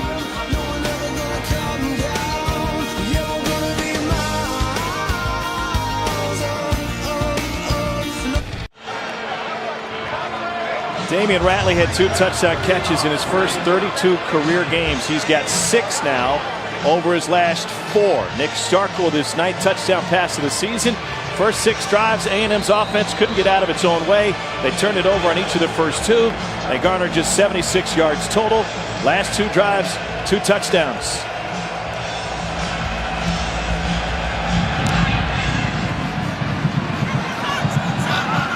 Chance for a return for Clyde Edwards-Helaire. And on that last touchdown pass, it was Christian Kirk playing the decoy to open it up for Damian Ratley. Yeah, you can see the influence Christian Kirk has on a defense. You see him in the slot here. He's going to have a corner route, and Ratley here is going to have the post. But what I want you to pay attention to is these 2 guys here. They're playing in and out on these 2 receivers. They should pass this off. But Grant Delpit's eyes right here. Look at his eyes go to Christian Kirk. He's driving on that pass, which opens up the area right behind for the touchdown. And you should see, I should have pointed it out there, Christian Kirk, as that ball gets released, he puts his hands up. He knows he pulled 2 guys and opened it up for his buddy, Damian Ratley, for the touchdown. Yeah, he looked like Lane Kiffin on the sideline with Nick Saban last year, throwing his arms up. Big stop for Texas A&M. They're trying to get their playmakers going on the defensive side of the ball as well. And it'll leave 2nd and 15. John Chavis has had playmakers on the defensive side for years and years. See if they bring pressure on Etling.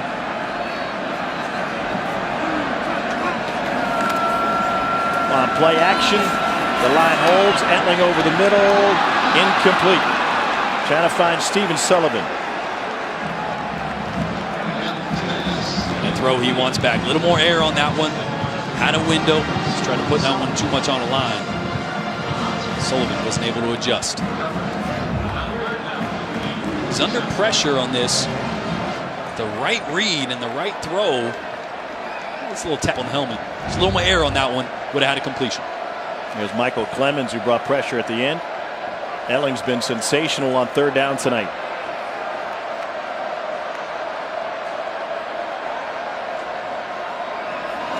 A&M brings an extra 2 men. Etling complete, but short of the sticks. DJ Chark was able to haul it in on his way down.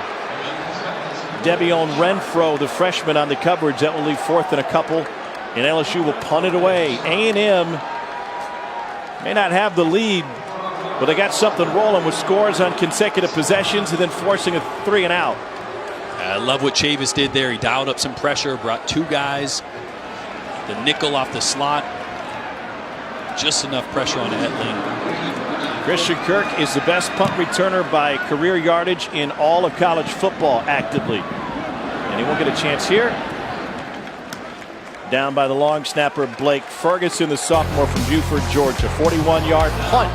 Aggies on offense again.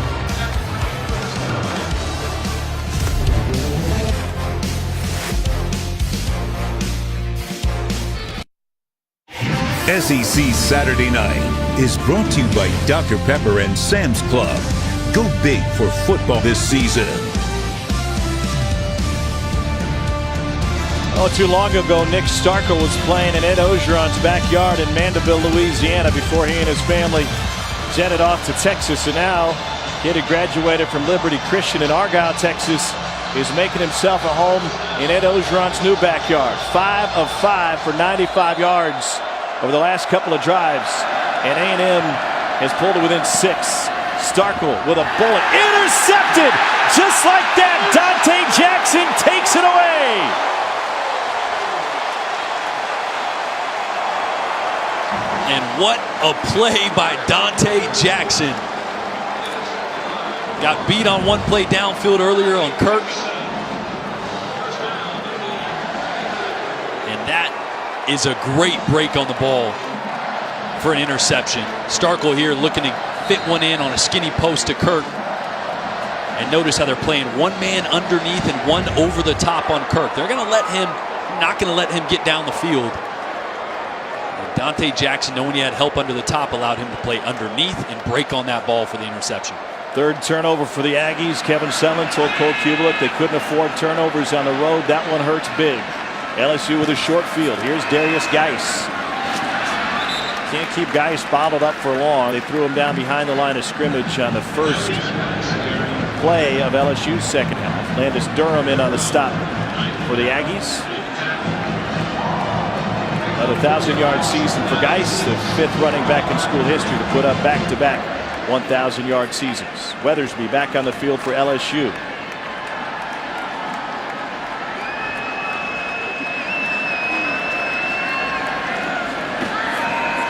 Geis again. Had 37 carries in this game last year.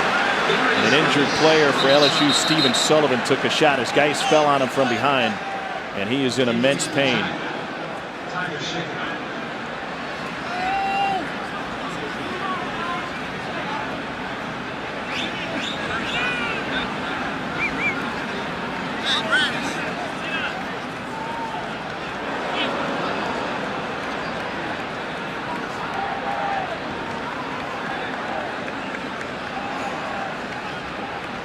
Back to Baton Rouge in a moment.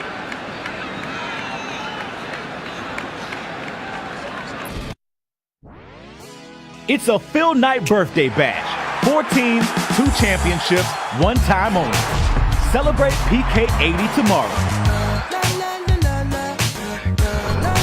Mike White tonight's Florida Gators. I just happened to be up and watched the end of that double overtime victory over Gonzaga. Big one for the SEC. Meanwhile, that injury for Stephen Sullivan, sophomore from Donaldsonville, Louisiana. Pardon me, Stephon Sullivan had a couple of catches in that Arkansas game and 2 against Alabama, but good to see Stephon up and walking around. 3rd and 1. Darius Geis, first down LSU. Derek Tucker with the stop, fresh set of downs for the Tigers, and Geis is fired up. He didn't like some of those late hits, I suppose. They hadn't blown the whistle yet, so you can't blame A&M for it. But Darius Geis, in his own words, said, "I run angry." That's how he describes his running style. I don't think if you're the opposition, you want to make Darius Geis angry. No, you don't.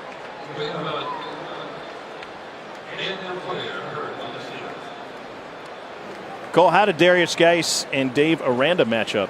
Well, I asked Dave Aranda because he sees Darius Geis in practice every day. How would you describe his running style and the way that he carries the football? And Aranda said one word: determined.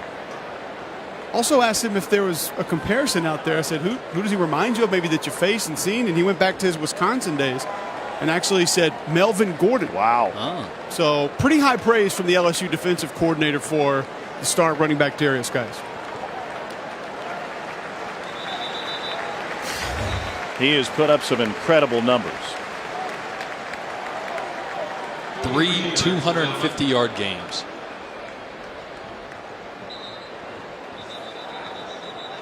I mean, that number right there is staggering. Only 5 with back-to-back 1,000-yard seasons. There's some good names up there. Talking to him earlier this season about one of his favorite songs, and he says, "Yeah, it fits my running style too. Loyalty, got royalty inside my DNA. Power, poison, pain, and joy inside my DNA." Wow. Yeah, he said all of those fit. That's what makes me me. Play action. Guy's trying to sidearm it to him and would just dump it off. Probably Etling trying to sidearm it to Geis. Ball was sticky. Yeah. Well, he understood that window was tiny, and you saw him pump it a couple times trying to fit it through. And this is the exact play they ran when Darrell Williams had a little slit screen. That's what QBs are taught. If it's broken, you throw it at the feet of the running back. But what a job by Kingsley Keke. That's great. He was ready defense for it. Oh, he was ready. He's like, throw it to me. Show the QB your numbers. 6'4", 305. He takes up a lot of space. Etling out of the backfield. It's Clyde Edwards-Helaire. First down, a little bit more, a lot more. Helaire still going, and he trucks it all the way inside the 5, and the pile gets shoved to the 1.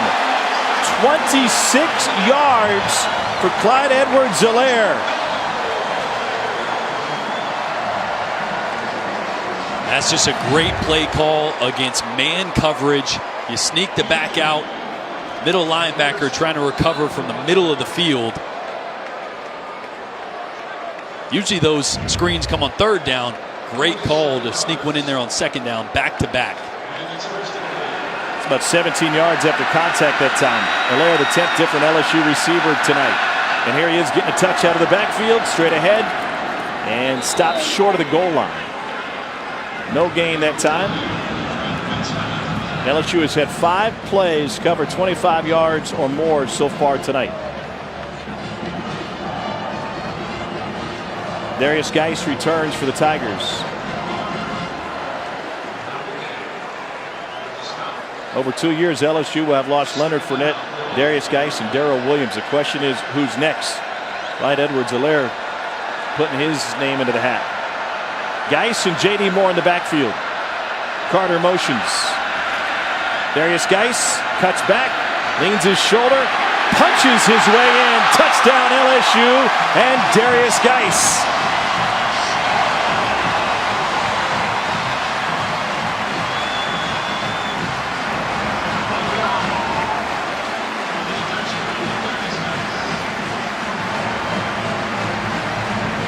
Tom, and that's the reason you bring Darius Geis in there for that short yardage.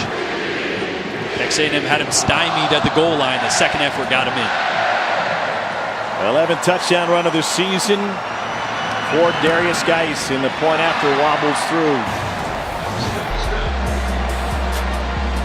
Number 18, John David Moore, paving the way for Darius Geis. Got in on one foot. There's that jam. It's all inside his DNA, and he's inside the end zone. I got power, poison, pain, and joy inside my DNA. I got hustle. Let's take a look at Christian Lockature and John David Moore's journey, fueled by Pilot Flying J. The number 18 jersey is well respected in this LSU program ever since Matt Mock took the Tigers to the 2003 national title. And in this offseason, Christian Lockature went to his head coach Ed Ogeron and said, I want to share the number 18.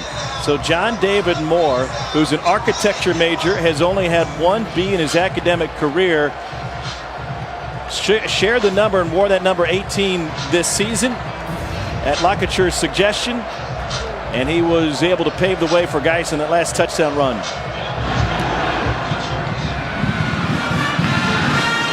Both of them missed time due to injury. John David Moore, season-ending knee injury against Bama 2 seasons ago. Look at 18.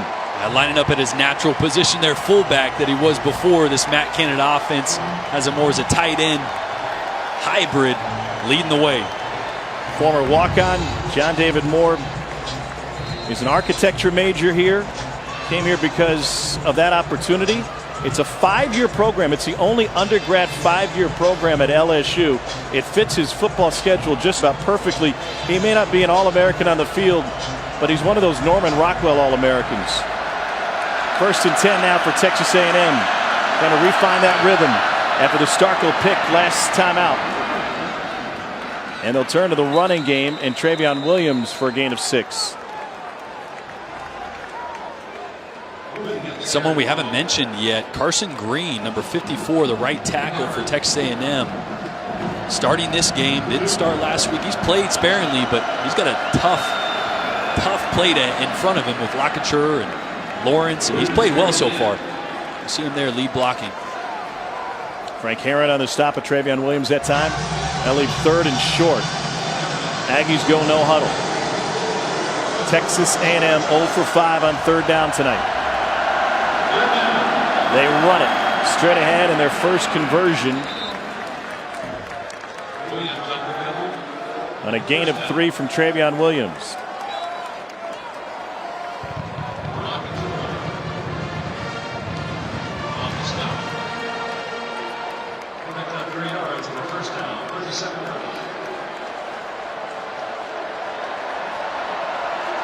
Kirk, Osmond, and Ratley on the left side for Nick Starkle.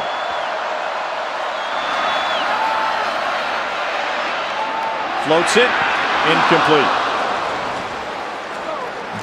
So number 18 on the offensive side getting it done. Cole, what are you seeing from number 18 on the defensive side? I love Christian Locature's game, Tom. He's had an excellent season. I spoke to Pete Jenkins, the defensive line coach, last night. He said this young man's not getting enough credit.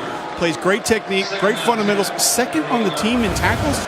He's earned every bit of that number 18 playing up front on this LSU defense this far. Look at how he compares from a total tackle perspective with Glenn Dorsey, the great Glenn Dorsey back 10 years ago.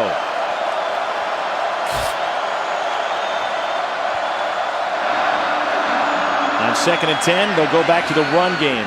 Boy, that hole shrunk quickly, didn't it? Devin White filled it up. It's a gain of 4.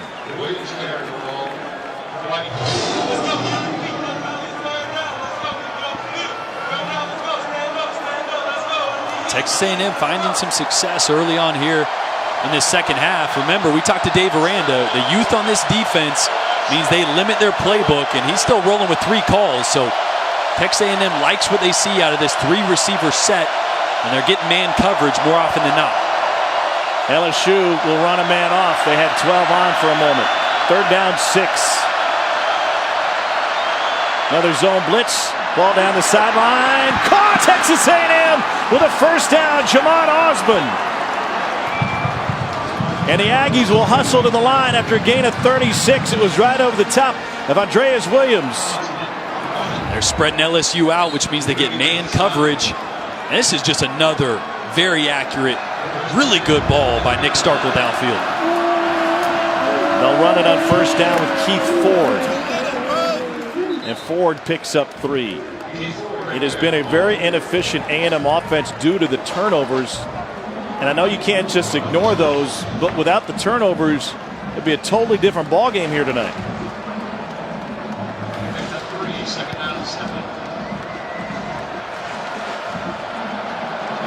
Texas A&M stays in this 3-receiver set here. You're going to see man coverage, 1 safety high. They get it to Ford out of the backfield, slipped on his way to a first down on a gain of 7. Turf just kind of gave out on him as he tried to cut back upfield. Another tackle for Devin White. This will be the 9th play of the drive for the Aggies. The shot to Osmond got him this deep. Ford again, spins, finds 2.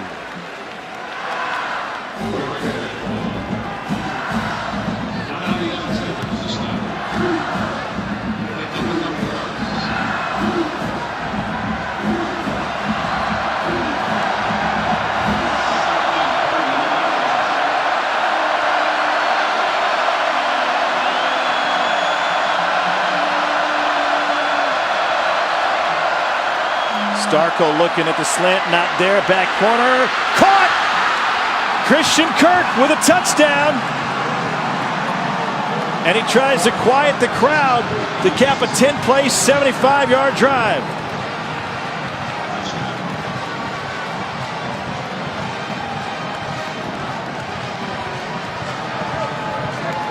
Starko bounces back after throwing a pick on the last possession.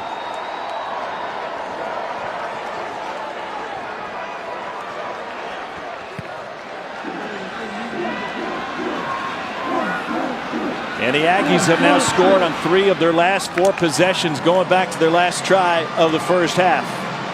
This 3-receiver set is getting consistent man coverage. You're going to see a concept here that we used to call pirate. You're going to get 2 in routes on the outside. You got Christian Kirk working the corner route with good leverage. You see inside leverage there, man coverage.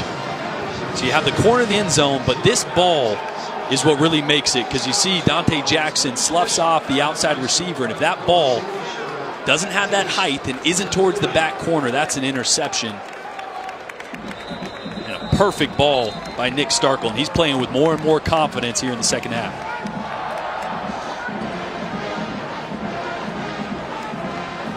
Well, Nick Starkel's got a good luck charm he's been wearing underneath his Texas A&M jersey the last few games.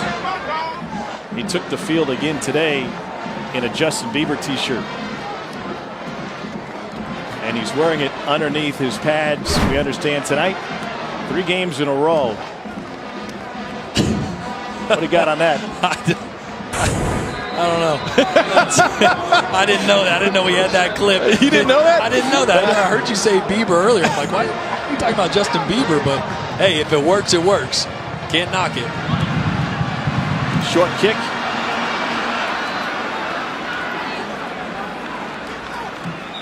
And Trey Gallman takes it out to the 24-yard line. Be a busy night in the studio Monday night. McElroy and Marcus are thinking out loud. They'll talk football. You can participate via social media and live call-ins. They might try to eat a hot potato chip. Who knows? It'll also be streaming live on the ESPN app. Cole won't be happy. We understand that those guys are getting a free pair of those Air Force Ones from Odell. We are too, right? Yeah. Cole's the only one that's not getting them. I quit. It's not uncommon for 2 of the 3 of us to get a free pair of shoes. That is true. Toss to Geis. He'll cut it back to the right side. And Geis gets spun around. Almost looked like that play, Jordan, was designed to go left at the outset. Yeah, it's actually a toss counter. So they've done it a few times where they toss towards that 3-receiver bunch, but this time they have it's like J.D. Moore coming backside and sealing the end. So that's designed to try to get those linebackers to step towards the bunch, and they toss it that way, and then they counter back to the other side. Well-designed play. 2nd and short.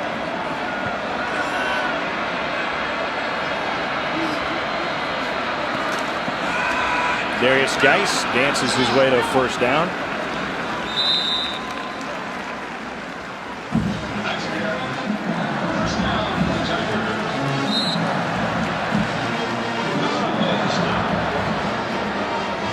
Talking with John Chavis yesterday, and he said something that fits that last play call.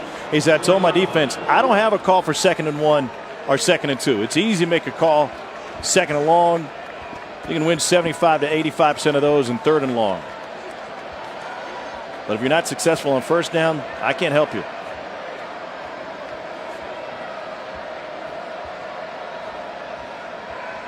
Etling looking, crossing route deep downfield. Over the top of the defense, caught by Gage for an LSU 1st down. 32-yard strike. No clouds in sight, but plenty of pretty rainbows tonight. And a flag in the backfield. Looked like Etling took another shot. Yeah, he did. Personal foul, roughing the passer with low contact. Defense number 95. The penalty will be enforced. Remember the run. 1st down. Justin Mate-Bouquet. What I say earlier, if it ain't broke, don't fix it, because that's the same exact play they hit Russell Gage on a big play earlier in the game. And yeah, that's can't do that. Can't go low on a quarterback. We got a hot clock. Another big play for the LSU offense. Gage has catches tonight of 31 and 43 yards, and Etling's thrown for 331 already. You're going to see Gage sell that inside release and hit the corner route. And really, Derek Tucker's in good position. He just doesn't get enough depth as he notices where that ball's going. Toss to Geis. Gets to the 10. Etling lost his footing on that toss. And you wonder how that knee's holding up for him right now.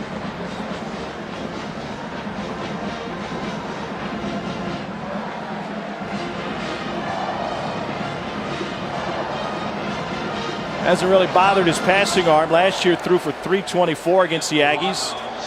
330 tonight.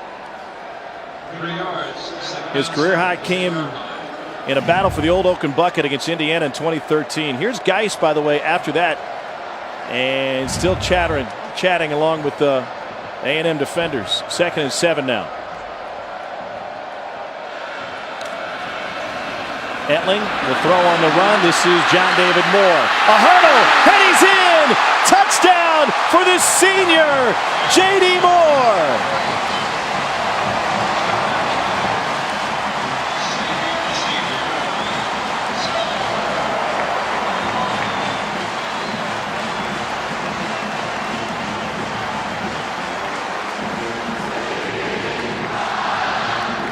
Something special on senior night here in Tiger Stadium. 2nd touchdown catch of the season for John David Moore.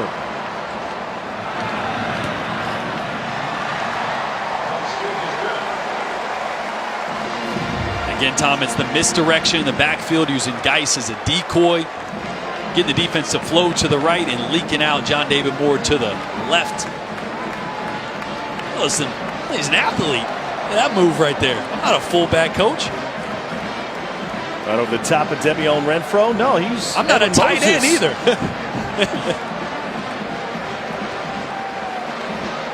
Renfro taking accountability for that opportunity that he missed by going low.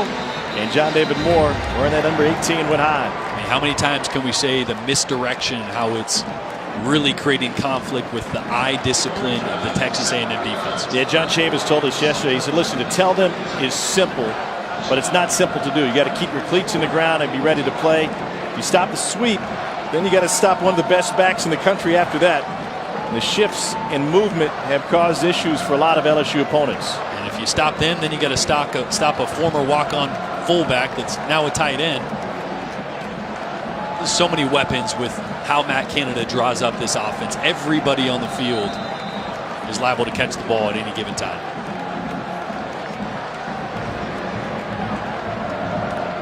So LSU has answered A&M at most turns. An opportunistic offense and a couple of big takeaways on defense to try and slow down the Aggies. Kirk won't return this one. Put a cape on J.D. Moore. Yeah, Tom, you played a little tight end in your day. You ever have a hurdle like this? Oh, I mean, that is a tight end's dream, to have a guy that he sees coming go low on him.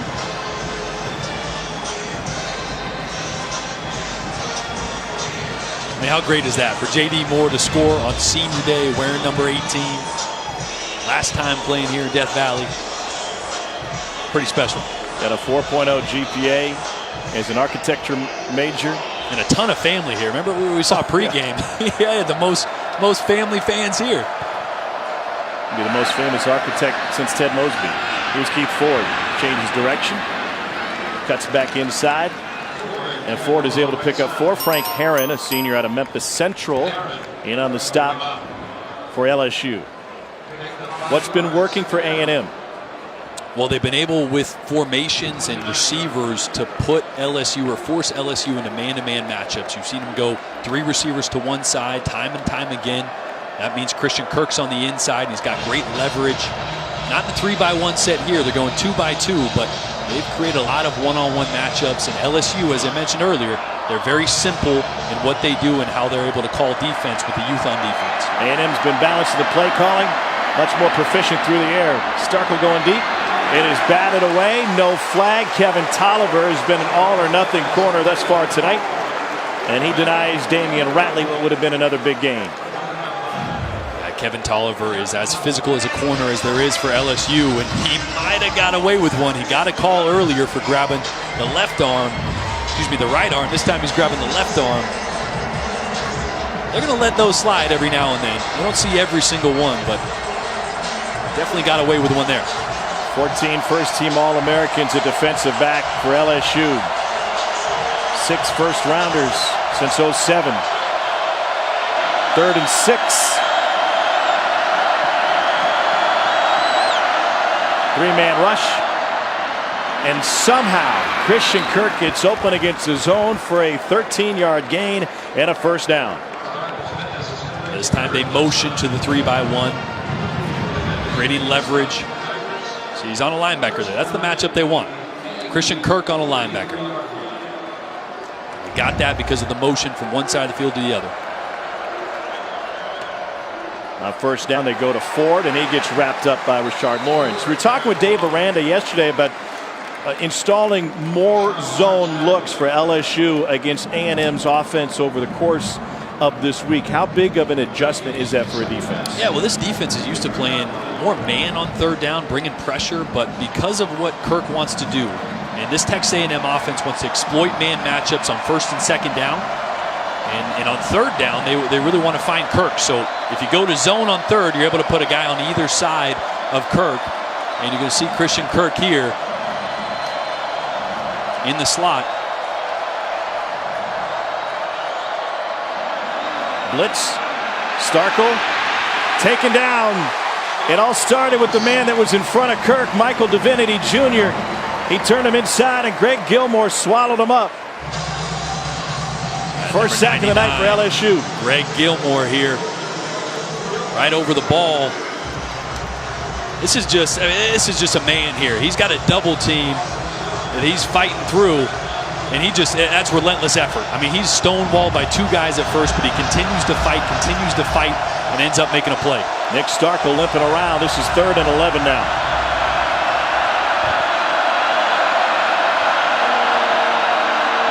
Blitz coming. Tolliver knocks it down.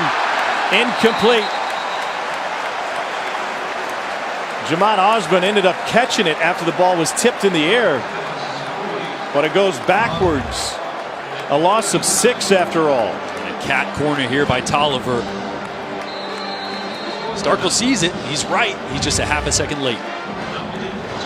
We played 3 quarters at Tiger Stadium on this Saturday night. LSU clinging to a 13-point lead as the Aggies line up to punt it away to start the 4th.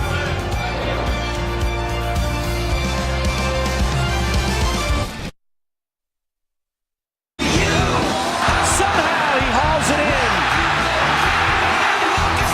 Texas A&M finds the end zone. Gonna go deep, wide open, caught by Ratley. Did it's a 45-yard touchdown strike. It's always interesting in this rivalry. They're calling Baton Rouge as we head to the 4th quarter, 34-21.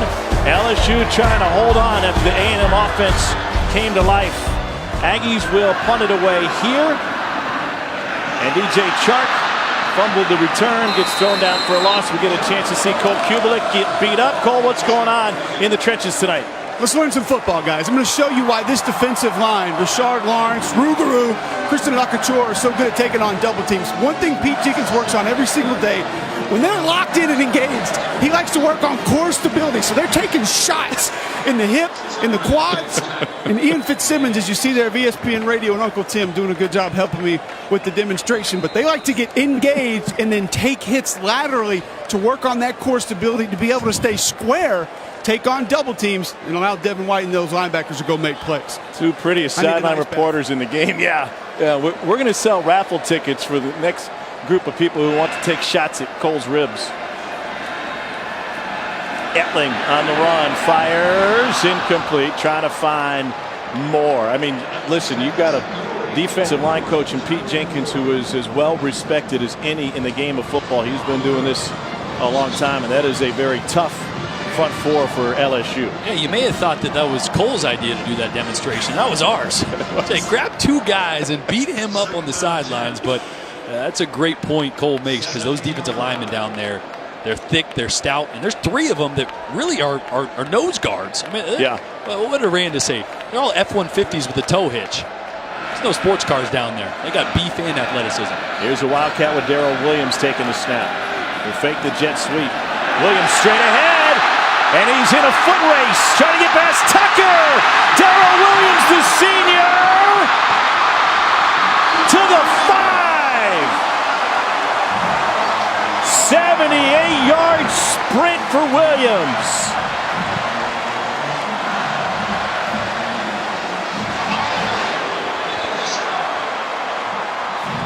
This is what play action will do.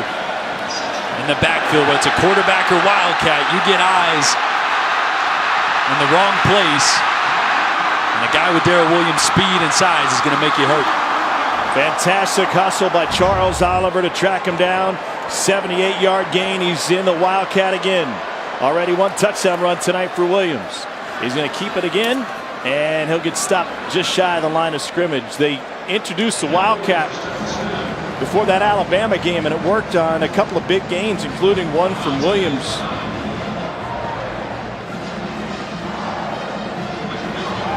They came back with the same play there. I thought they may give Darrell Williams a rest after that long play. Watch Darrell Williams. He's watching the Jumbotron above the north end zone to see Oliver gaining on him.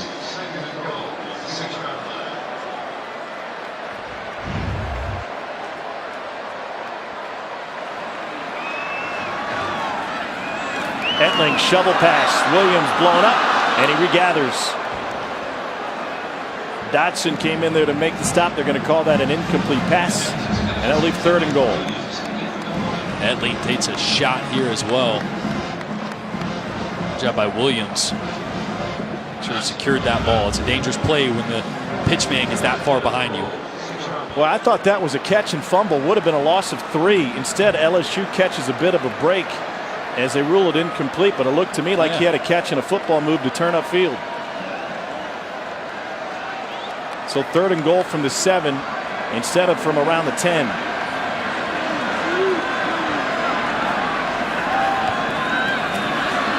Etling, end zone, touchdown, DJ Chark.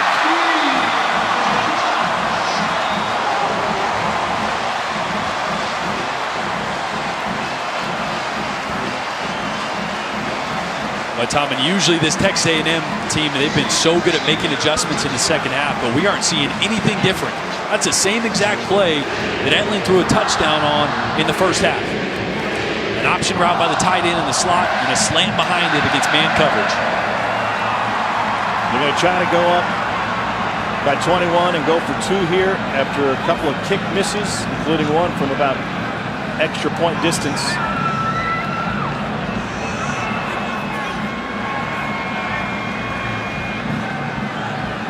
Play clock hadn't started yet. They'll put the ball near the left hash. Last time LSU converted a 2-point attempt was September of 2014 against Sam Houston State. This is their first try of the season for 2. Option, Etling, shovel, touchdown 2 for Moreau. They have run that before near the goal line, and Foster Moreau handles the triple option for the two-point conversion.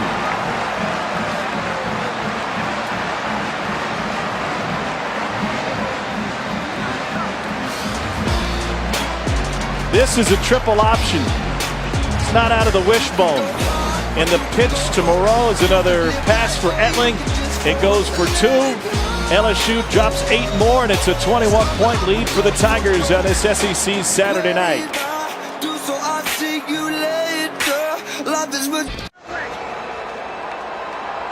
The party continues in Baton Rouge. LSU has a 3-touchdown lead over Kevin Sumlin's Aggies. That's when you thought the Aggies were back in this thing. LSU put the pedal down. Danny Etling's thrown for 347 and 3 touchdowns. Christian Kirk from the 6.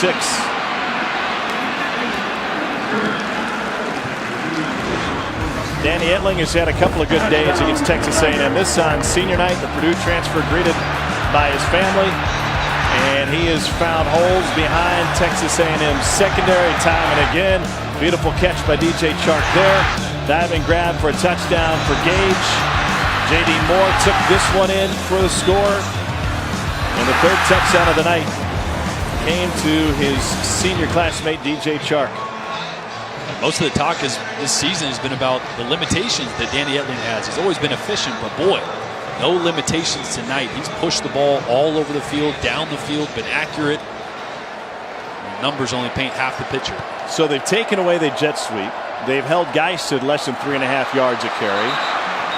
And the wild card has been Etling and these receivers who've been pretty quiet over the course of this season, relatively speaking, because they haven't asked him or leaned on him to go deep like this. Oh, when they rush as much as they do, coming in this game 66% of their plays, defenses will try to make you one-dimensional, stack the box, and that's what we saw earlier. That's why Geist didn't get going as much as he thought, but that opens up the lanes and the advantage downfield. And Etling and this LSU offense and Matt Canada dialed it up and took advantage of it. Starkle to the perimeter, and that's through the hands of Travion Williams. Missed opportunities for the Aggies in the last 2 plays.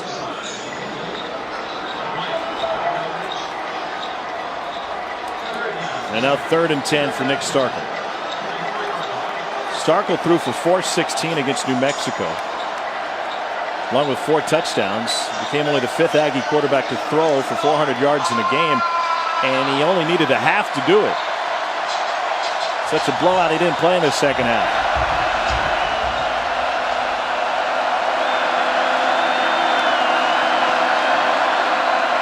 LSU brings a blitz up the middle. Starkle gets tripped up and taken down.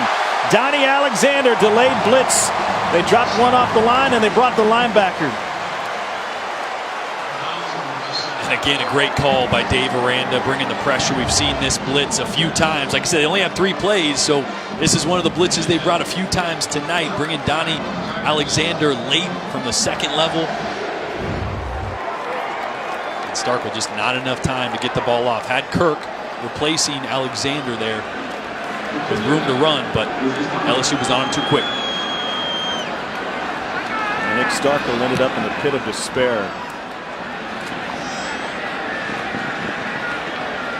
So take a Texas A&M hop and be down at the 24-yard line off the foot of Shane Trapuka, 47-yard punt. Alexander turned him upfield and Corey Thompson cleaned it up. Another sack for LSU. Dilly dilly.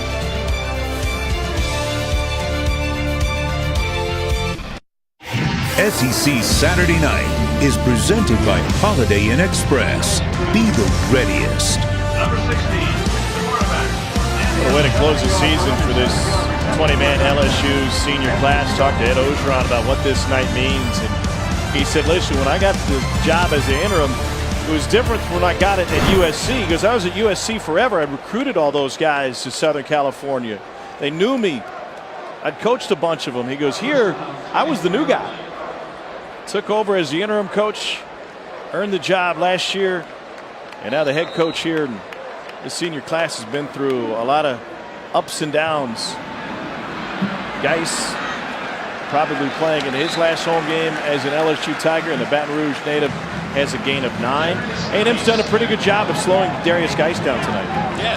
A&M has. Yeah, just by sheer numbers. They're stacking the box, going a lot of man coverage. That's why, as I said earlier, LSU's had opportunities downfield. Play an offense and a playmaker like that, you got to try to at least take him away. And if Danny Etling beats you, he beats you. But I don't think he expected him to do that to the tune of 347 yards and 3 touchdowns. They shifted into a balanced line that time. Geis taking it to the right side, finds a hole, and slips through to the 39. Armani Watts with the tackle. Go back to the first game of the season for LSU. They had a 479-yard game against BYU. They shifted pre-snap 92 times in 75 plays against the Cougars, and that was fair warning to the rest of the opponents on the schedule. Get ready for this. Ball came loose.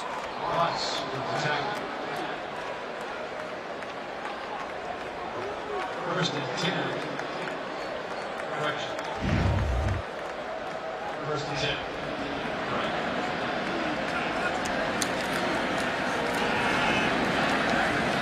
Geis brought down from behind by Justin Madubuike.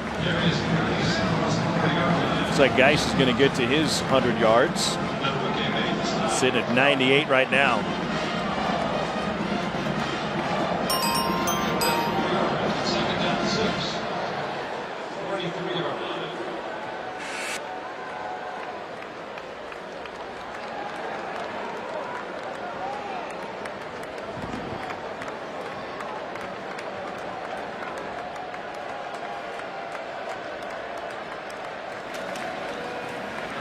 There's the century mark. And a stiff arm to boot. And Darius Geis is running right through his Texas A&M defense. He takes it all the way down to the 35. It's a 23-yard run for Geis.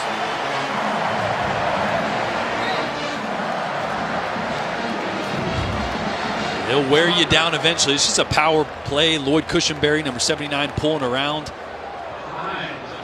Tyrell Dotson, the middle linebacker for Texas A&M, actually shot the gap. Not enough to get there. 2 rushers over 100 yards tonight, Geis and Williams. They've each scored a touchdown. A push up front for Mack. And Geis runs right by him before taking a shot. Lost the football. And Darius Geis is slow to get up. Flag on the play. And this is what you don't want to see with a 3-touchdown lead. And Darius Geis is banged up. He took a big hit. Texas A&M recovered the fumble.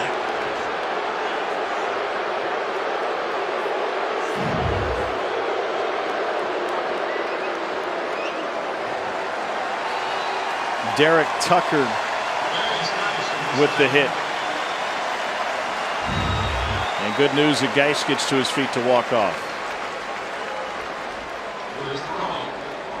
We did not have a flag. Well, we did have a flag, pardon me. Tucker, the talented true freshman safety, coming in, and that is, it should be targeting. Have a live ball, personal foul, targeting, defense. That penalty will be enforced half the distance from the fumble spot. First down. The previous play is under review.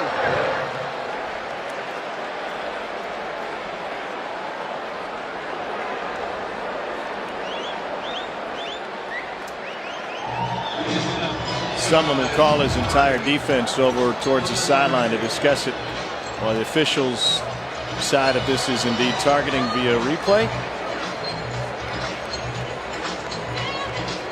Sure looks like it.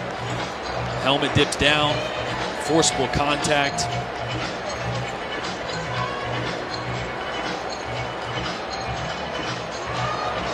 So they'll take Derek Tucker out of this game. After further review, the ruling on the field is confirmed. Number 4 is charged with targeting on the defense and by rule ejected from the ball game. It'll be first down. I'm going to take him out of the first half of A&M's bowl game.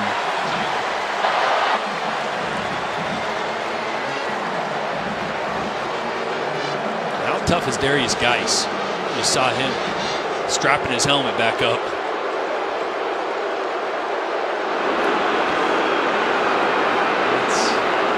That's not what you want to do right there. Talented young player. John Chavis has nothing but good things to say about Derek Tucker, but he's still learning. And the good thing is that he'll learn from that play right there and hopefully start to adapt the way he comes up. Loves contact, but got to adapt the way you hit, especially coming from the third level down to the second level. That's when you see those targeting penalties.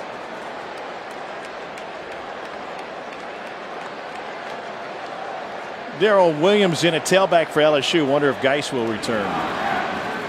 Williams. Amani Watts with a tackle, and Amani Watts could shake it up, and we got some pushing and shoving afterwards away from the ball. And Watts is still down.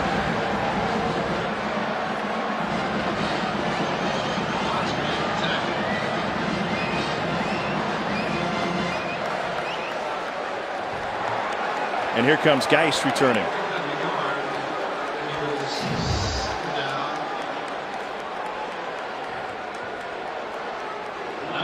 Top of your screen, Toby Weathersby going after the A&M defender. Anthony Hines. Second down 9. Etling checks it down, and Morrow couldn't haul it in.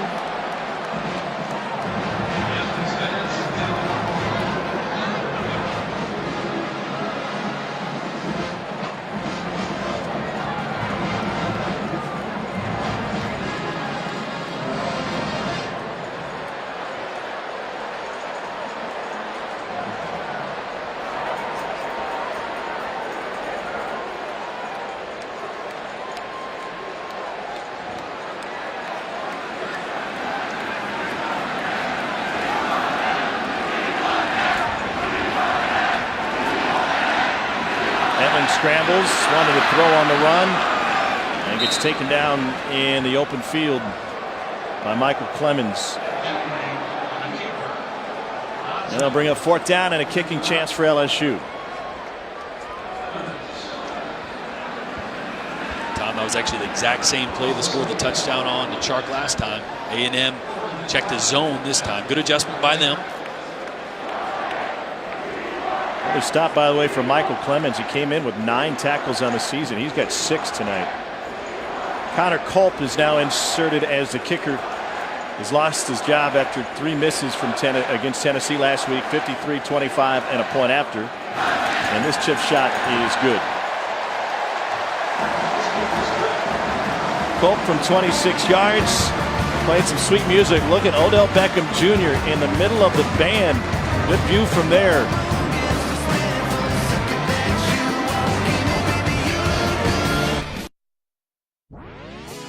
It's a Phil Knight birthday bash. 4 teams, 2 championships, 1 time only. Celebrate PK 80 tomorrow. 4 top 10 teams in action tomorrow. PK 80s. We're in the midst of college basketball season and a great start to it. Meanwhile, number 18 LSU looking for win number 9. Up on A&M 45-21. Will Wade, the coach at LSU, had a big win over Michigan over in Maui, their first game.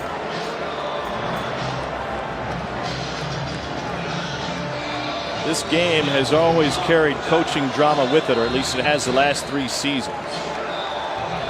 Les Miles being chased by rumors of Jimbo Fisher 2 years ago. Last year at Ogeron, with names like Jimbo Fisher and Tom Herman ruminating in the background, and now Kevin Sumlin, with that name from Florida State, Jimbo Fisher, once again floating around Aggie land.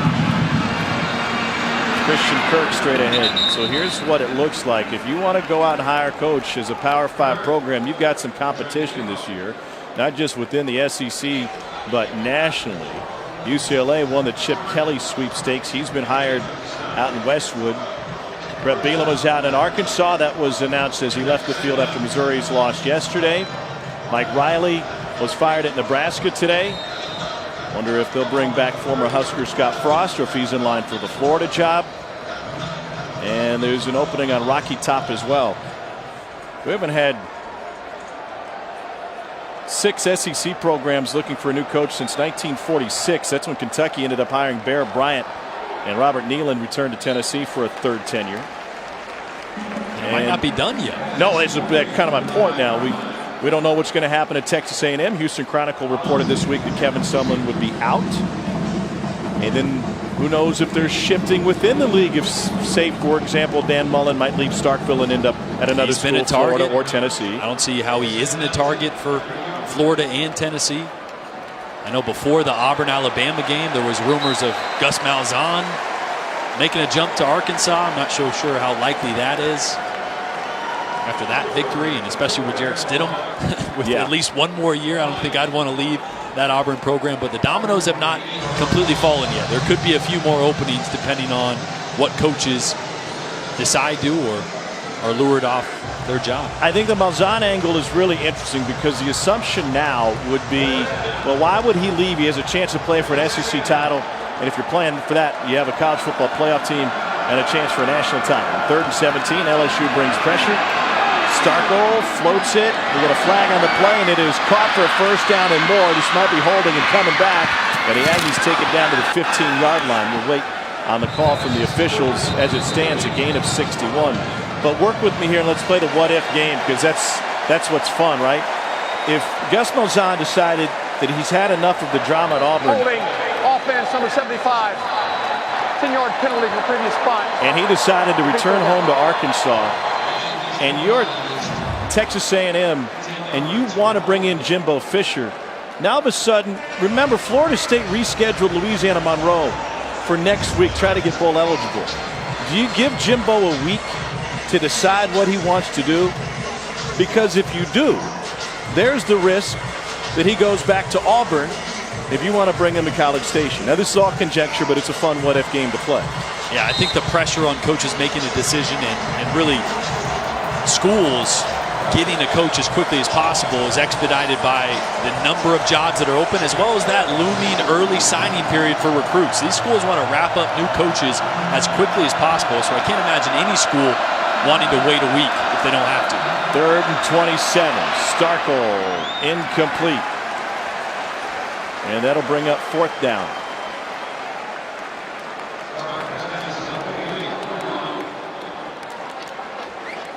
This is obviously not what Texas A&M, Kevin Sumlin wanted to happen, but can I just say that I've been thoroughly impressed, and not just tonight, but watching the film on Nick Starkville.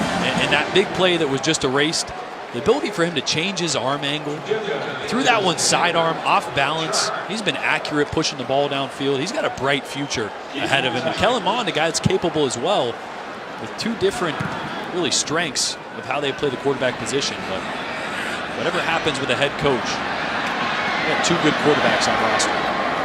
Sharp trying to make something happen. Nothing on the return after a 52-yard punt from Shane Trapuka. 6:22 to go in the 4th quarter. LSU in control on this senior night in Death Valley.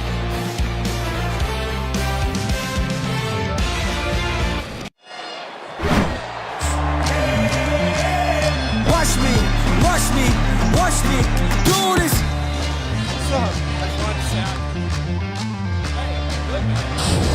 We're watching some drama this week. Number 1 and number 2 both went down. Miami lost to Pittsburgh by 10. Alabama fell in the Iron Bowl by 12 to Auburn. So then who's left and what's next? And what do we make of UCF, Jordan? That was a thriller last night with South Florida.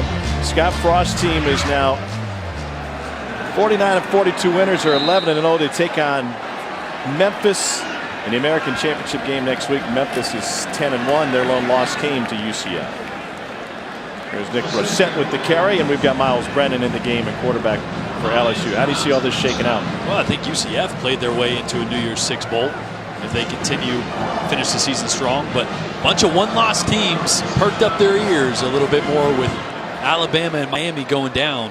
It's going to be a lot of teams that have really a deserving record, a deserving strength of schedule. The committee is going to have their hands full depending on what happens. Ohio State knocked off Michigan 31-20 this afternoon. J.T. Barrett left the game in the 3rd quarter with a knee injury. Michigan had an early 2-touchdown lead in that. How about that knee injury, though? He got taken out by a cameraman pre-game. Yep. Urban Meyer wasn't very happy about that. I wouldn't be either. A.T. Barrett said he expects to play next week. Ohio State is a 2-loss team. The committee has shown in the past that they don't like teams that lose big. Look back to Penn State last year. And Ohio State's 2 losses were blowout losses. So it's one thing to have good wins or quality wins or however you want to describe them. It's bad to have bad blowout losses on your resume. And even worse, that a blowout loss at the hands of Iowa, who then got dismantled by Wisconsin. Yeah. A team that everybody is questioning the strength of schedule and really how good this team is. So Ohio State got to win out and got to make a statement, because that loss is glaring, as well as the Oklahoma loss early in the year.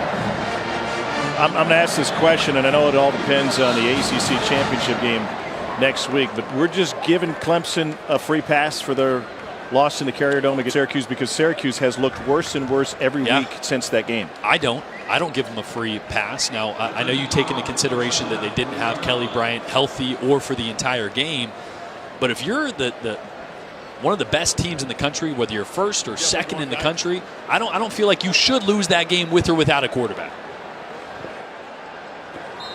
Week 2 of the season, they got in Jarrett Stidham's face, and they won at home against Auburn, and what is a huge win for Clemson. They had 11 sacks in that game. LSU, first timeout of the half. This will be a 30-second timeout. LSU's using the timeout here. 4:24 to go in this game, with the Tigers on top of Texas A&M. We talked a lot about Kevin Sumlin's future and the future of this Texas A&M program, and a lot left to be decided there. But then you look at what LSU has accomplished since that Troy loss. And Ed Orgeron has done a fantastic job of getting this team fired up and ready to play. And it started with the Monday after that loss to Troy, where they said, coach us, coach, and he brought the fire. Yeah, I think he's done a great job of adapting. At first, he wanted to be a CEO. He wanted to not be a position coach and have his hand in every detail of what this team is doing. And then his team said, hey, hold up. We want to be coached. We want that enthusiasm. We want that energy. So I think he's finding a balance and really finding an identity of who he wants to be as a head coach.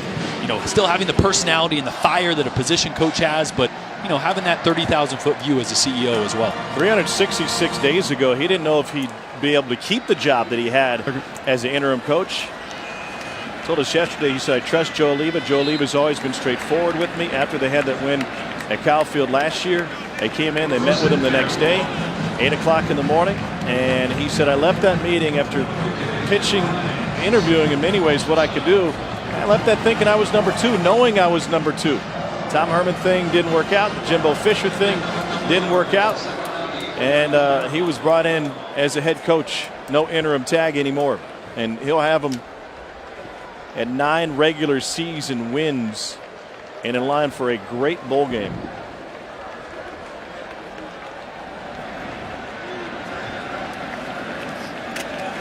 Brennan with the toss to Nick Brissett. And Brissett's got a first down. Cole, you got an up-close look at LSU's great running backs over the years. Fournette last year, Geis and Williams now. They've always had a great history and tradition at that position. Who's next? I think it's a great question, Tom. And usually the odd part about this is we've seen the next guy in line, and he's gotten some carries or he's had to fill in. That's why we saw Darius Geis a year ago when Leonard Fournette had an ankle injury. He comes in, and there were guys like myself who debated maybe who was the better back. I mean, I can't find a knock on Darius Geis, but we're going to get a look at a couple different running backs here for the Tigers late in this game. But I do think that's a big question mark going into next season. Brissett is a junior at a University High right around the corner here.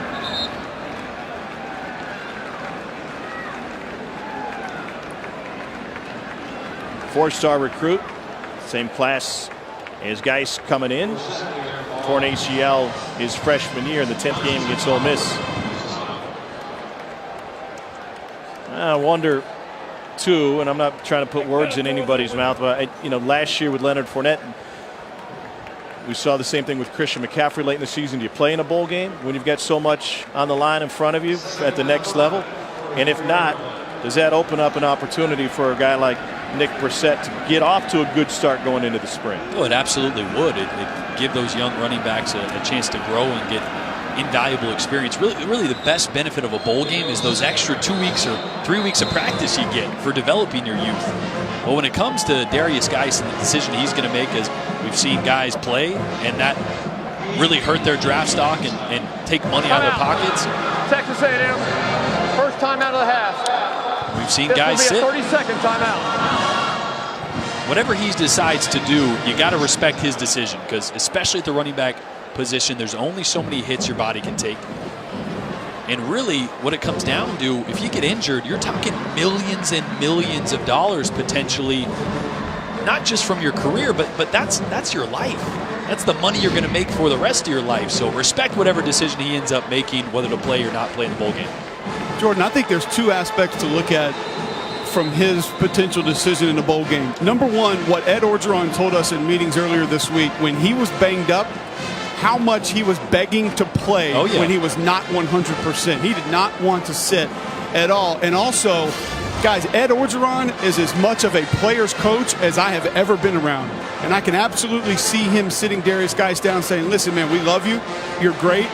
The most intelligent move for you is to probably sit out of this football game, protect your future, protect the investment that is your potential NFL career. Totally. He's among Todd McShay's top 32 prospects. Arden Key, by the way, did not see action in this game. The defensive end's been banged up for a good chunk of the season.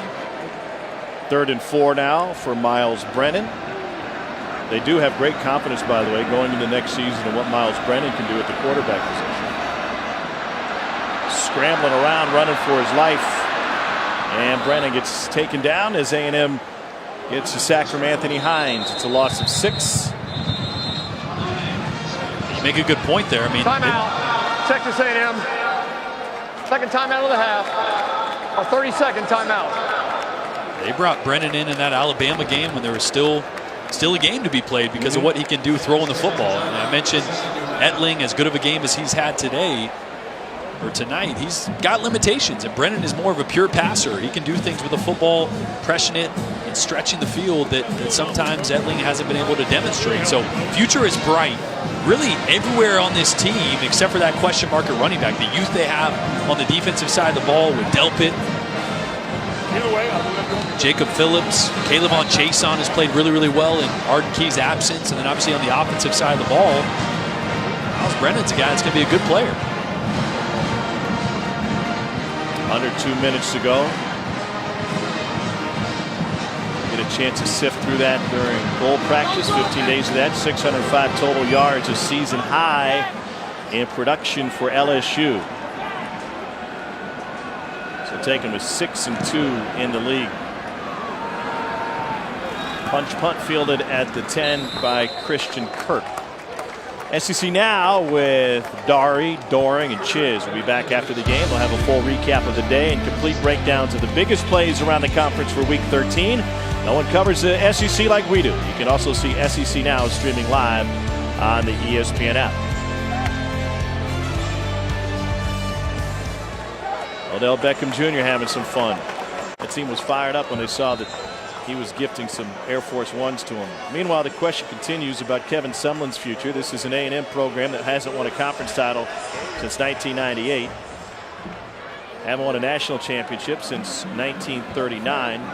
And if you're going to make a change at the coaching position, you're really making an investment in what you figure to be the future. I mean, it's a $50 million gamble in terms of buying out this staff, maybe buying out a guy who already has a contract somewhere else, bringing on his assistants. And if that's what you decide to do, you're going to do it to try and find a championship coach, because Kevin Sumlin has been a very, very good coach for Texas A&M. Win 8 wins, you get 8 wins a year, but you just don't have much success in the toughest division. And another pickoff intercepted by LSU's Devin White. It's the Tigers get another takeaway, and White forced out of bounds at the 10.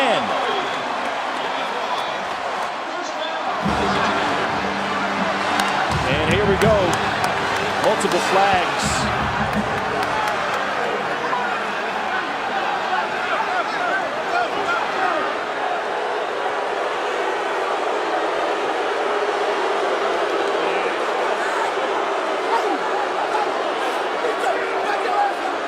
That occurred over on the LSU sideline outside of the team box down near the 10, 15-yard line.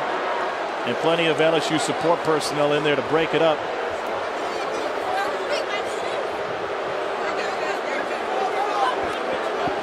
And that's an unfortunate aspect, Jordan, I think, of this time of year, when you get guys who are frustrated and they've had to deal with questions about their coaching staff, if they're returning, the guys that they recruited, ones that brought them to campus. And it can be really hard for a coaching staff to try to keep guys in line in scenarios like this. After the play was over, dead ball, personal foul, number 16 of Texas A&M. That's a flagrant foul. That player is ejected. The penalty is half distance for goal. The down counts. Go down. Clyde Chris, a freshman from down the road in New Orleans. Traction, first down.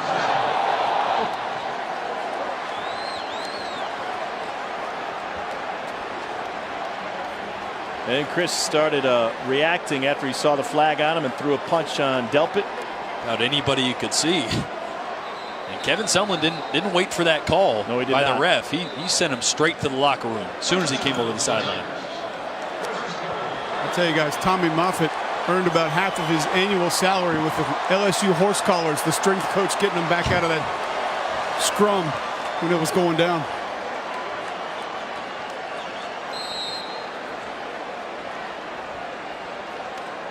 Kind of overshadowed another great play by Kevin Tolliver. How many times have we said his name tonight in coverage? Victory formation for LSU. They'll take a knee. A&M's got a timeout left.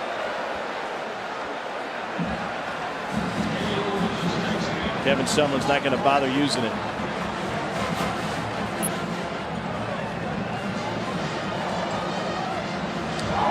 Cole started the game by telling us that the LSU's coaching staff mentioned that Kevin Sumlin didn't say a word about his job status all week. He did not talk about it in team meetings. He did not talk about it in the facility. And oddly enough, that was the same message that Ed Ogeron gave us yesterday when we asked about him about how Les Miles handled it 2 years ago going into this game.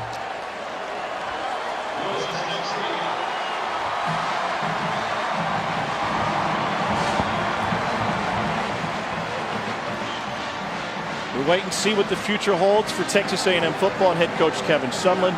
Meanwhile, Ed Ogeron leads the Tigers to 9 wins in his first season as LSU's head man. What a year here in Death Valley.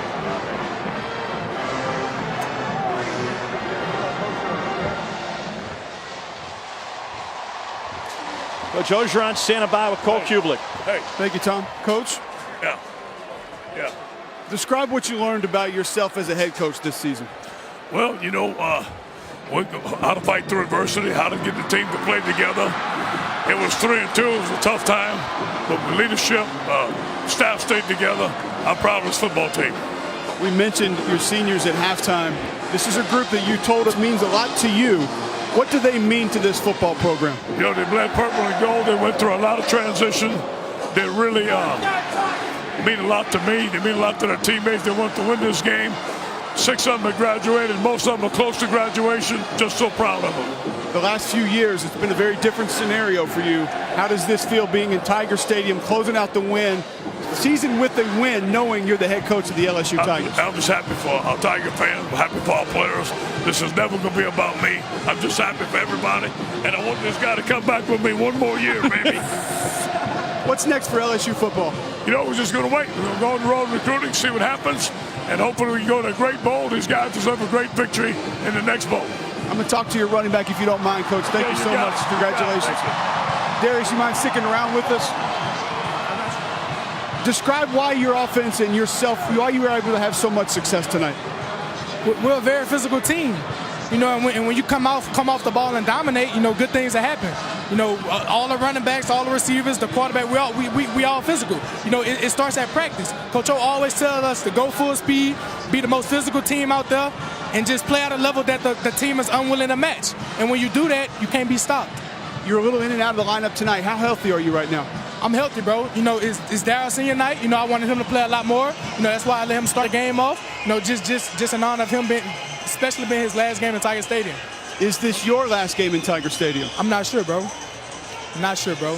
It's a lot of decisions been going on in my mind. Not He sure likes yet. to talk a lot, so if we can just kind of hurry this up, you know what I'm saying? I know he rushing for 300 yards a game, but dang. Darius, thank you very much. Congratulations. Thank you, bro. Tom, back to you. All right, Cole, thanks. It's a beautiful sight, really, if you're an LSU fan. There's a guy who loves to play the game. He gave up his starting spot tonight for Darrell Williams, who scored a touchdown on his senior night. Danny Etling gets a win on his senior night, and it's a 45-21 final. You know, you think back to how this LSU program has changed and evolved since the Troy win.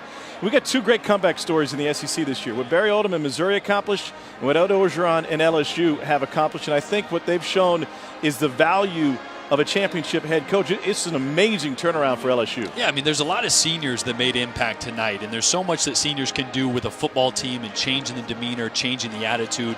But when you tell your coach, we want you to coach us harder, we want you to coach us more, bring that emotion that we fell in love with, that's when you get the result that we saw tonight. You think this is Darius Geis's last game at Tiger Stadium? Unfortunately, I think it is. I think he's too much of a talent. I think when you're a running back especially, you got to get as many touches as you can to the next level as soon as you can. So he's had a great and storied career here, one of the best I've ever seen in person, and wish him the best of luck if it is his last. I don't know if anyone saw this coming after the loss to Troy especially, and now LSU will end the regular season on an incredible high note. Great bowl game in their future. The Tigers have won 6 out of their last 7 games, 9 wins against 3 losses, and they roll up a season-high 601 yards of total offense. A senior day to be cherished for sure. 20 players in this senior class playing their final home game under the lights at Tiger Stadium. A bowl game awaits for both. What is the future of Texas A&M? And how bright is the future for LSU? Our final score, LSU 45, Texas A&M 21. Let's get you back to the guys in the studio. Dari Noka, Gene Chizik, and Chris Doring to take you the rest of the way tonight.